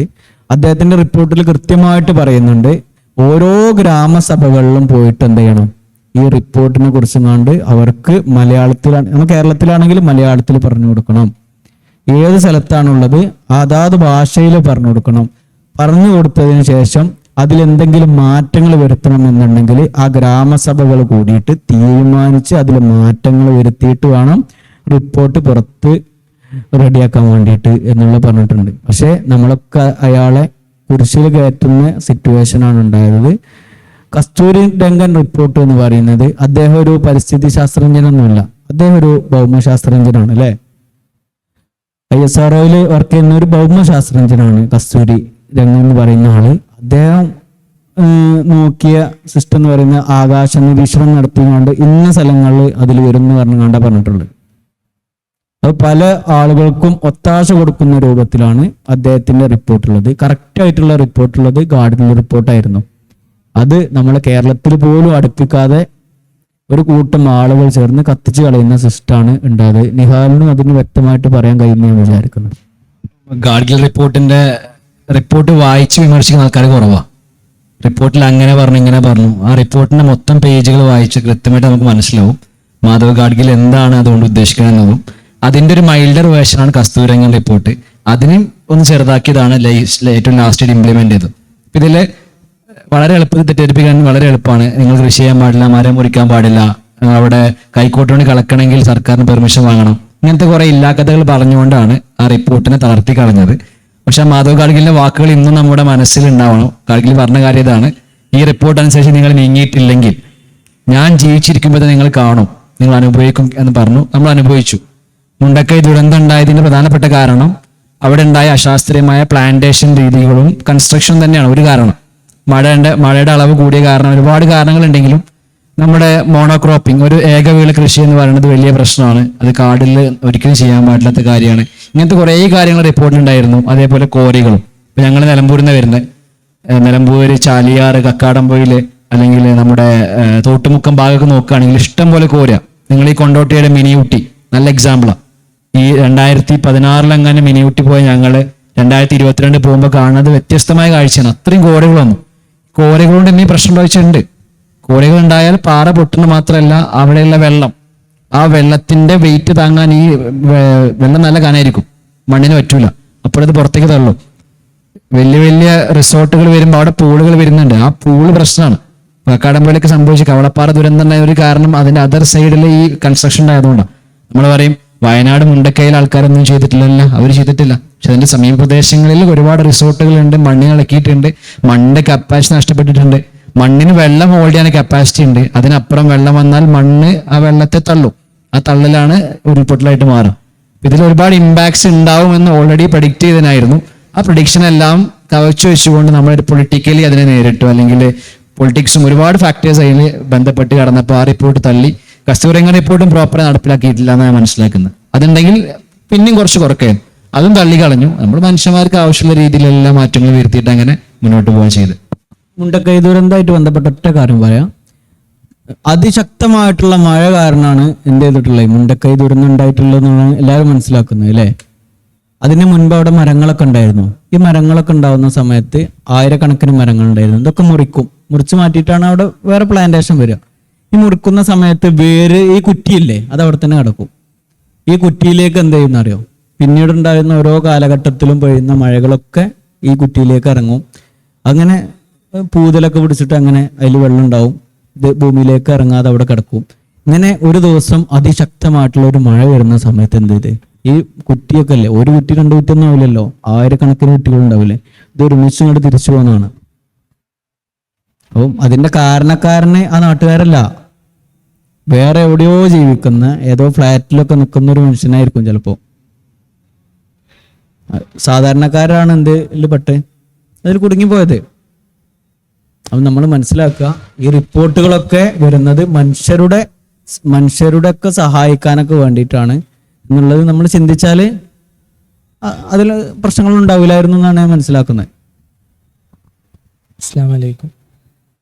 നമ്മളെ കേരളത്തിൽ നമ്മളെ വൈൽഡ് ലൈഫായിട്ട് ഉള്ള കാര്യങ്ങൾ നോക്കുമ്പോൾ നമുക്കറിയാം, മൃഗങ്ങൾ ആളുകളിലേക്ക് ഇറങ്ങാതെക്കാൻ വേണ്ടിയിട്ട് ഒരുപാട് പ്രവർത്തനങ്ങൾ ചെയ്യുന്നതാണ്. വേലികൾ, കറണ്ടിൻ്റെ വേലികളൊക്കെ നിർമ്മിക്കുന്നതായിട്ടാണ്. ഈ ഇടയ്ക്ക് ആസാമിൽ പോയപ്പോൾ കാസിരംഗ നാഷണൽ പാർക്ക് കാണാൻ വേണ്ടി പോയിരുന്നു. അപ്പോൾ അവിടുന്ന് എനിക്ക് കണ്ടൊരു വ്യത്യസ്തമായിട്ടൊരു കൗതുകം തോന്നിയൊരു കാര്യം എന്താ വെച്ചാൽ, നമ്മൾ റോഡിൻ്റെ അപ്പുറത്ത് മൃഗങ്ങൾ കുറേ കാട്ടിയുണ്ട്, റൈനോസറെ കാണാൻ പറ്റും, മറ്റ് മൃഗങ്ങളൊക്കെ കാണാൻ പറ്റുന്നുണ്ട്. പക്ഷെ നേരെ ഇപ്പുറത്ത് നോക്കുമ്പോൾ പാടങ്ങളും ആളുകൾ ഒരു പ്രശ്നമില്ലാണ്ട്, പേടി പോലും ഇല്ലാണ്ട് ആളുകൾ അവിടെ നിന്ന് പണിയെടുക്കുന്നതും കാണുന്നത്. അപ്പം എനിക്കൊരു കൗതുകം തോന്നി, എന്തുകൊണ്ടാണ് കേരളത്തിൽ ഇതുപോലെ ഒന്നും കാണാണ്ട് ഈ ആസാം പോലത്തെ അവിടെ കാസിരംഗ നാഷണൽ പാർക്ക് കാണാൻ പോയപ്പോൾ ഇങ്ങനെ കണ്ടപ്പോൾ ഒരു കൗതുകം തോന്നി. അതെന്തുകൊണ്ടാണെന്ന്. ആസാമിൽ ഞാൻ പോയിട്ടുണ്ട്, കാസിരംഗയിൽ പോയിട്ടുണ്ട്. ഈ സാധനം നമ്മുടെ ശ്രദ്ധയിൽപ്പെട്ടുന്ന സമയത്ത് ഇവിടെ ആളുകൾക്ക് അവബോധം കൊടുക്കുന്നിടത്തുണ്ടാവുന്ന പ്രശ്നമാണ്. എങ്ങനെയാണ് ഇതിനെ ഡിപ്പെൻഡ് ചെയ്ത് ജീവിക്കേണ്ടത്, എങ്ങനെയാണ് തമ്മിൽ പ്രശ്നങ്ങളില്ലാതെ ജീവിക്കേണ്ടത് എന്നുള്ളത് അവബോധം കൊടുക്കുന്നിടത്തുണ്ടാകുന്ന ഇഷ്യൂസാണ്. ഇത്തരം വേദികൾ അതിന് വലിയ സഹായങ്ങൾ നൽകുന്നുണ്ട്. ഇതുപോലെയുള്ള വേദികൾ ധാരാളം ഉണ്ടാവട്ടെ. ഞാനല്ലെങ്കിൽ എന്നെപ്പോലെയുള്ള ആളുകളൊക്കെ വിളിച്ചിട്ട് നിങ്ങൾ ഡിസ്കസ് ചെയ്യണം, അല്ലെങ്കിൽ ഫോറസ്റ്റുമായി ബന്ധപ്പെട്ട ഉദ്യോഗസ്ഥരൊക്കെ വിളിച്ചിട്ട് ഡിസ്കസ് ചെയ്യണം. അങ്ങനെ പൊതുജനങ്ങളോട് സംസാരിക്കുന്ന കൂട്ടങ്ങളിലേക്ക് നിങ്ങൾ വരണം. ഇതിൽ വരുന്ന 50 ആളുകളാണെങ്കിൽ 100 ആളുകളാണെങ്കിൽ നമ്മളുമായി ബന്ധപ്പെട്ട ആളുകളോട് ഇത് പറഞ്ഞു കൊടുക്കുകയും വേണം. നമുക്ക് കിട്ടുന്ന അറിവുകൾ നമ്മളുടെ മാത്രം അറിവുകളല്ല, അത് നമ്മളുമായി ബന്ധപ്പെട്ട് നിൽക്കുന്ന ഓരോരുത്തരുടെയും അറിവുകളാണ്. ഓരോ കാർഡുകളും വ്യത്യസ്തമാണ് എന്നുള്ളതും കൂടെ ഇത് സാന്ദർഭികമായിട്ട് ഉണർത്തുകയാണ്. നമ്മുടെ ഇവിടെ ആ സിസ്റ്റത്തിൽ ചെയ്യാൻ പറ്റില്ല എന്നുള്ളതാണ്. നമ്മുടെ ഇവിടെ അവിടുത്തെ ഒരു സിസ്റ്റം രീതിയും ഒന്നുമല്ല. അവിടെ കുറച്ചുകൂടെ വെറ്റ് ലാൻഡുകളായിട്ടുള്ള സ്ഥലങ്ങളാണ്. ഇവിടെ അങ്ങനെയല്ല, മലമ്പ്രദേശങ്ങളാണുള്ളത്. രണ്ടിലും എന്തുണ്ട്, ഭൂപ്രകൃതിയിലനുസരിച്ചിട്ട് തന്നെ വ്യത്യാസങ്ങളുണ്ട്. അവർക്ക് ഈ നേരത്തെ പറഞ്ഞ പോലെ ഇൻവേസീവ് പ്ലാന്റ്സിന്റെ പ്രശ്നങ്ങൾ അവിടെ വളരെ കുറവാണ്. വെള്ളമില്ലാത്ത അവസ്ഥ അവിടെ ഇല്ല.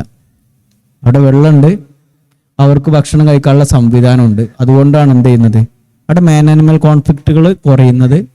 അവിടെ ഇല്ല എന്നുള്ളതല്ല കേട്ടോ, മാൻ ആനിമൽ കോൺഫ്ലിക്റ്റുകൾ കുറയാനുള്ളൊരു കാരണം അതാണ്. ഇവിടെ വേനൽക്കാലമായി നമ്മൾ കാട്ടിലേക്ക് പോകുന്ന സമയത്ത് മനസ്സിലാവും എന്ത് വെള്ളമില്ല. ഇപ്പൊ കുറേ മഴ പെയ്തില്ലേ, ഞങ്ങൾ ഇന്നലെ പോയ സ്ഥലത്തെ ഒരു തുള്ളി വെള്ളമില്ല. ഇന്നലെ ഞങ്ങൾ ചെയ്ത ആ ചെക്ക് ഡാമുകളില്ലേ, ഷൂട്ട് ചെക്ക് ഡാമുകളിൽ വെള്ളം ഇനി എപ്പോഴാണ് ഉണ്ടാവുക അറിയാം, അടുത്ത വർഷം ഉണ്ടാവുക. അടുത്ത വേനൽക്കാലത്താണ് അതിൽ വെള്ളം ഉണ്ടാവുള്ളൂ. അപ്പോൾ ഇത്തരം കാര്യങ്ങൾ നമ്മൾ ശ്രദ്ധിക്കുക എന്നുള്ളതാണ്. നമ്മൾ ഒരുമിച്ചിരുന്നുകൊണ്ട് മാറ്റങ്ങൾ വരുത്തിയാൽ, ഒരുമിച്ചിരുന്നാൽ തന്നെ ഇതിന് വലിയ മാറ്റങ്ങൾ ഉണ്ടാവും. ഇപ്പോൾ നേരത്തെ തേനീച്ച കുത്തുന്നൊരു വിഷയം അങ്ങനെ പലതും സംഭവിച്ചിട്ടുണ്ടല്ലോ. അപ്പോൾ മനസ്സിലാക്കുന്നത് സാധാരണ കാട്ടു തേനീച്ച ആകുമ്പോൾ ഒന്ന് അതിൻ്റെ മലന്തേനൊക്കെ അതിൻ്റെ ശക്തി കൂടും. സാധാരണ ശരീരത്തിൽ കുത്തുക എന്നതിലപ്പുറം ഈ കഴുത്തിൽ കുത്തി അതിൻ്റെ നീര് ശ്വാസതടസ്സം നേരിട്ട് വേഗം മരിക്കാനുള്ള സാധ്യത ഉണ്ട് എന്ന് കേൾക്കാറുണ്ട്. എൻ്റെ നിജസ്ഥിതി എന്താ? എന്തൊരു ഹോർമോണല്ലേ ഇത് തേനീച്ചകളിൽ മെയിനായിട്ട് അവർ ഇഞ്ചെക്ട് ചെയ്യുന്ന ഒരു ഹോർമോണിന്റെ കേസിലാണ്. അപ്പോൾ അവരെവിടെ കുത്തിയാലും നമ്മളെ പെട്ടെന്ന് ബോഡീനെ അഫക്ട് ചെയ്യുന്ന ഭാഗത്ത് കുത്തിയാൽ മരണപ്പെട്ടുള്ള ചാൻസ് കൂടുതലുണ്ടെന്നുണ്ടാവും. ഒന്നിൽ അധികം വരുന്ന സമയത്തേ ഉണ്ടാവുന്ന പ്രശ്നം. ഒരു തേനീച്ച കുത്തുന്ന സമയത്ത് തന്നെ നമുക്ക് എന്തോ ഒരു പ്രശ്നം ഉണ്ടാവുന്നുണ്ട് അല്ലെ, മഞ്ഞൾമ നിൽക്കലല്ലേ നമ്മളത്.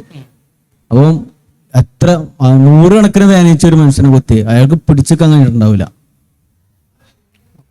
പിന്നെ നമ്മളിപ്പോൾ ഈ കാട്ടുകൾ നമ്മളെ നാടുകാണിയിലൊക്കെ പോകുമ്പോൾ ഇഷ്ടപ്പെടണം മാനുകളെ കാണാം, ഇഷ്ടക്കണക്കിനുണ്ടല്ലോ. അപ്പൊ ആവാസ വ്യവസ്ഥ എന്നൊക്കെ പറഞ്ഞാൽ നമ്മൾ ശരിക്കും പറയുന്നുണ്ടെങ്കിലും ശരിക്കും ഈ മാനിന്റെ മാംസം ഭക്ഷിക്കണം എന്ന് ആഗ്രഹിച്ച് എങ്ങനെയെങ്കിലുമൊക്കെ ഒന്ന് കൈക്കലാക്കാന്ന് നടക്കുന്ന പല വേട്ടകളും നടക്കും. പല ചുളിയിലൂടെ എങ്ങനെയെങ്കിലുമൊക്കെ ഒന്ന് ഉള്ളിലാക്കാൻ നോക്കും. പക്ഷെ അതൊന്ന് എന്തെങ്കിലും അതിലൊരു പ്രത്യേക ടൂറിസം കൊണ്ടുവന്ന് അതില് എക്സ്പേർട്ടായ ആളുകൾ വെച്ച് ഗണ്ണ് ചെയ്ത് പിടിക്കാൻ പറ്റിയത് തന്നെ മൊത്തത്തിൽ പിടിക്കാന്നല്ല, അല്ലെങ്കിൽ പ്രത്യേക സ്ഥലത്ത് അവരെ ഒന്ന് വളർത്തി കൂടുതലൊന്ന് പ്രചരണം ചെയ്ത് കണ്ട് ആളുകളിലേക്ക് എങ്ങനെയൊക്കെ ഒന്ന് എത്തിക്കുന്ന എന്തെങ്കിലുമൊക്കെ സമ്പ്രദായം ചെയ്തുകൂടെ? അതിന് നമ്മൾ പുറം കാഴ്ചയിൽ കാണുന്ന നമ്മളെ റോട്ടിലൂടെ പോകുന്ന സമയത്ത് കുറെ മാനുകൾ നമ്മളവിടെ കാണാറുണ്ടാവും അല്ലേ.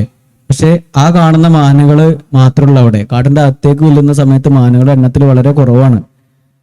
അത് ആ റോഡ് സൈഡിൽ നിൽക്കുന്ന എന്താ അറിയോ, ആളുകള് കൃത്യമായിട്ട് ഇങ്ങനെ എന്താ ലേസൊക്കെ പോലെയുള്ള സാധനങ്ങൾ ഇല്ലേ, ലേസ്, ഉപ്പ്, ബിസ്ക്കറ്റ് ഇതൊക്കെ കൊടുത്ത് ശീലാക്കിയത് കൊണ്ടാണ് ആ സ്ഥലത്ത് ഇങ്ങനെ കാണുന്നത്. കാട്ടിന്റെ അകത്തേക്ക് ചെല്ലുന്ന സമയത്ത് നമ്മളൊക്കെ വിചാരിക്കും കുറെ മാനുണ്ടല്ലോ, ധാരാളം മാനുണ്ടല്ലോ, ഇതിനെ കുറച്ചെണ്ണം തന്നെ പിടിച്ചുകൂടെ.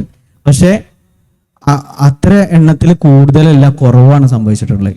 ആ കുറവുള്ളത് കൊണ്ടാണ് ഈ കടുവയും പുലിയൊക്കെ നാട്ടിലേക്ക് ഇറങ്ങിയിട്ട് ആടിനൊക്കെ പിടിക്കുന്നത്. കാട്ടിന്റെ അകത്ത് പോകുന്ന സമയത്ത് എണ്ണത്തിൽ വളരെ കുറവാണ്. നമ്മൾ നിരന്തരമായിട്ട് കാട്ടിലേക്ക് പോകുന്ന സമയത്ത് അവിടെ ഒന്നും ഈ ജീവികളെ കാണാൻ പറ്റുന്നില്ല. ഉദാഹരണം പറയാം, നമ്മൾ ചുരംപാതയിലൂടെ ഇങ്ങനെ യാത്ര ചെയ്യുന്ന സമയത്ത് ഏത് ചുരോ, താമരശ്ശേരി ചുരോ, നാടുകാണിയോ, അല്ലെങ്കിൽ ഏത് ചുരത്തിലൂടെ പോകുന്ന സമയത്ത് കുറെ കുരങ്ങന്മാരെ കാണൂലേ, കാട്ടിന്റെ അകത്ത് പോയതിന് കാണുന്നില്ല. അപ്പം എണ്ണത്തിൽ കുറവാണ് സംഭവിക്കുന്നത്, കൂടുതലല്ല സംഭവിക്കുന്നത്. നമുക്ക് ഇനി എത്ര മാനിറച്ചി കഴിക്കണം എന്നുണ്ടെങ്കിൽ നമുക്ക് ദുബായിലൊക്കെ പോയാൽ എന്തായാലും കിട്ടും. നമ്മൾ ഇന്ത്യയിൽ ഭരണഘടനയിൽ, ഇന്ത്യ സംവിധാനത്തിൽ, നിയമവ്യവസ്ഥയിൽ എന്ത് ചെയ്തിട്ടില്ല, ഇത് കഴിക്കാനുള്ള റൈറ്റ് കൊടുക്കുന്നില്ല. അവര് ഡിപ്പാർട്ട്മെന്റിലെ സെൻസസുകളൊക്കെ എടുക്കുന്ന സമയത്ത് എണ്ണത്തിൽ കുറവാണ് സംഭവിച്ചിട്ടുള്ളത്. നമ്മൾ കുറെ ആനൊക്കെ കാണുന്നില്ലേ, പക്ഷെ 2000-ലും 3000-ലും ഇടക്ക് മാത്രമേ ഉള്ളൂ പക്ഷിമേട്ടത്തില് സെൻസസ് എടുത്ത സമയത്ത് ആനയുടെ കൗണ്ടുള്ളത്. എണ്ണത്തിൽ കുറവാണ് സംഭവിച്ചിട്ടുള്ളത്. നമ്മൾ ഈ റോഡ് സൈഡിൽ കാണുന്നത് മാത്രമാണ് നമ്മളെ കണ്ണിൽ പെടുന്നത്. പക്ഷെ അകത്ത് പോകുന്ന സമയത്ത് ആനയുടെ എണ്ണത്തിൽ കുറവാണ്. പക്ഷെ ചോദ്യത്തിന്റെ ഒരു പന്നികളുടെ എണ്ണം കൂടിയിട്ടുണ്ടല്ലോ, നമ്മൾ പറയുന്ന പോലെ. ഞങ്ങളെപ്പോഴും പറയാറ് അത് കാട്ടുപന്നിയല്ല, ശരിക്കും നാട്ടുപന്നിയാണ്. നിലവിലെ നിയമം വെച്ച് നോക്കുകയാണെങ്കിൽ നമുക്ക് ഒരുപാട് മോഡിഫിക്കേഷൻ വരുത്തുന്ന സമയം കഴിഞ്ഞു, ശരിയാണ്. ഇപ്പൊ ഇവിടെ കാണുന്ന ഒച്ചക്കുരങ്ങ് ഷെഡ്യൂൾ 1 ആണ്. ഒരു കുരങ്ങനെ നമ്മൾ കല്ലെടുത്തെറിഞ്ഞാൽ 10 വർഷം ജയിലിൽ കിടക്കണം. ഷെഡ്യൂൾ 1 ആണ്.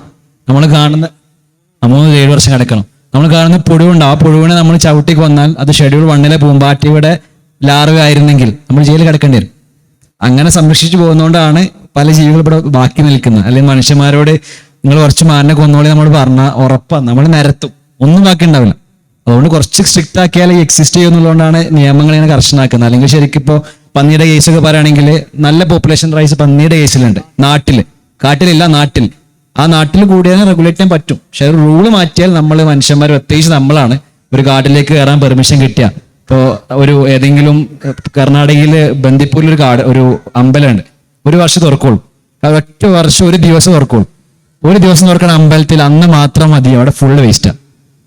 ഒരു ദിവസം മാത്രമേ ചാൻസ് ഉള്ളൂ. നമ്മൾ കിട്ടിയ ഗ്യാപ്പിൽ അങ്ങ് കയറിയിട്ട് മൊത്തം എന്ത് ചെയ്യും, ആ വേസ്റ്റ് അവിടെ നടക്കും.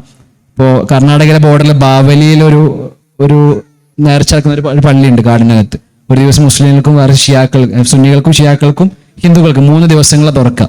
ഈ 3 ദിവസം ഈ കാടിനകത്ത് Kabini forest, Kabini Nagarhole tiger reserve 3 ദിവസം കൊണ്ട് ആ സ്ഥലം മൊത്തം നമ്മൾ നശിപ്പിക്കുന്നുണ്ട് മനുഷ്യന്മാർ. നമ്മൾ ചെല്ലുന്നു പ്ലാസ്റ്റിക്കും വേസ്റ്റൊക്കെ ഇട്ട്. അപ്പൊ ചാൻസ് എന്നാൽ നമ്മൾ എന്ത് ചെയ്യും, അതങ്ങ് മുതലാക്കും. അതാണ് പ്രശ്നം. വേറെ കാര്യം ഓർമ്മിപ്പിക്കല്ലേ, പന്നി എന്ന് പറയല്ലോ അല്ലെ, നമ്മൾ എന്താ ഈ പന്നിനെ കൊണ്ടുള്ള ഉപകാരം അല്ലേ. നമ്മളൊക്കെ പാടത്തും പറമ്പിലൊക്കെ നമ്മൾ കൈക്കോട്ടിന്റെ പണിയെടുക്കൂലേ, കൈക്കോട്ട് കളച്ചങ്ങാണ്ട് ഇങ്ങനെ മണ്ണിനെ വേര് ഇതൊക്കെ ഓട്ടത്തിനുള്ള പരിപാടി എടുക്കൂലേ. ഈ പണിയാണ് കാട്ടിൽ പന്നികൾ ചെയ്യുന്നത്. ഈ കൈക്കോട്ട് പണിയാണ് ചെയ്യുന്നത്, വേര് ഓട്ടൊക്കെ ഉണ്ടാക്കാൻ വേണ്ടിയിട്ടാണ് ചെയ്യുന്നത്. ഓരോ ജീവികൾക്കും അതിന് കൃത്യമായിട്ടുള്ള ധർമ്മങ്ങൾ ഉണ്ട് എന്നുള്ളത് നമ്മൾ മനസ്സിലാക്കുക. അതിലൊരു എണ്ണത്തില് കുറവ് സംഭവിച്ചാൽ നമ്മൾ ചിന്തിക്കേണ്ട ഒരു കാര്യം, നമ്മൾ കണ്ണുകൊണ്ട് പോലും കാണാത്ത കൊറോണ എന്ന് പറയുന്ന ഒരു വൈറസ് കാരണം എത്ര ദിവസം നമ്മൾ വീട്ടിൽ നിന്ന് പുറത്തേക്ക് ഇറങ്ങാൻ നിന്ന്, ഇതുവരെ നമ്മൾ കണ്ണുകൊണ്ട് പോലും കണ്ടിട്ടില്ല. എത്ര ദിവസം വീട്ടിൻ്റെ ഉള്ളിലിരുന്ന് പുറത്തേക്ക് ഇറങ്ങാൻ പറ്റാതെ, നമുക്ക് ജോലിക്ക് പോകാൻ പറ്റുന്നില്ല, അല്ലെങ്കിൽ ഒരു കുടുംബത്തിൽ പോകാൻ പറ്റുന്നില്ല, ഒരു കടയിൽ പോകാൻ പറ്റുന്നില്ല അല്ലേ, ആലോചിച്ചാൽ മതി. അപ്പം ഏതൊരു ജീവിയുടെ കുറവ് എന്ത് ചെയ്യുന്നുണ്ട്, സംഭവിക്കുന്നുണ്ട്. പന്നിയുടെ എണ്ണത്തിൽ നാട്ടിൽ വർദ്ധിക്കാൻ കാരണം കുറുക്കന്മാരില്ലാത്തത് കൊണ്ടാണ്. കുറുക്കന്മാരുണ്ടായിരുന്നു നമുക്ക് 2015 വരെ അല്ലേ, ലാസ്റ്റ് കൗണ്ട് ചെയ്ത് നോക്കി സെൻസസിൽ 2015 കുറുക്കുണ്ടായിരുന്നു എന്നാണ് കേരളത്തിൽ കാണുന്നത്. പിന്നീട് കുറുക്കന്മാരവിടെ കണ്ടിട്ടില്ല. ഈ കുറുക്കനില്ലാത്തത് കൊണ്ടാണ് എന്ത് ചെയ്തത്, പന്നിയുടെ വളർച്ച അമിതമായിട്ട് നാട്ടിൽ കൂടിയത്. ഈ പന്നിയുടെ കുട്ടികളെ കഴിക്കുന്ന ഒരു ഡ്യൂട്ടി ആയിരുന്നു എന്തുണ്ടായിരുന്നത്, കുറുക്കന്മാർക്ക് ഉണ്ടായിരുന്നത്. ഈ പന്നി കൂടിയപ്പം നമ്മളെ കൃഷിക്കാരൊക്കെ ബുദ്ധിമുട്ടിയല്ലേ, ചിന്തിച്ചാൽ മതി. പക്ഷെ കാട്ടിൽ പോകുന്ന സമയത്ത് നമ്മൾ ഇതിനെ കാണുന്നില്ല കേട്ടോ. ഇതൊക്കെ നാട്ടിൽ ആണ് ഇറങ്ങി വരുന്നത്. ഇപ്പൊ ഇവിടെ പെറ്റു വളർന്ന് നാട്ടിലത്തെ പന്നികൾ കഴിക്കണമല്ലോ, കാട്ടിലത്തെ പന്നികളല്ല.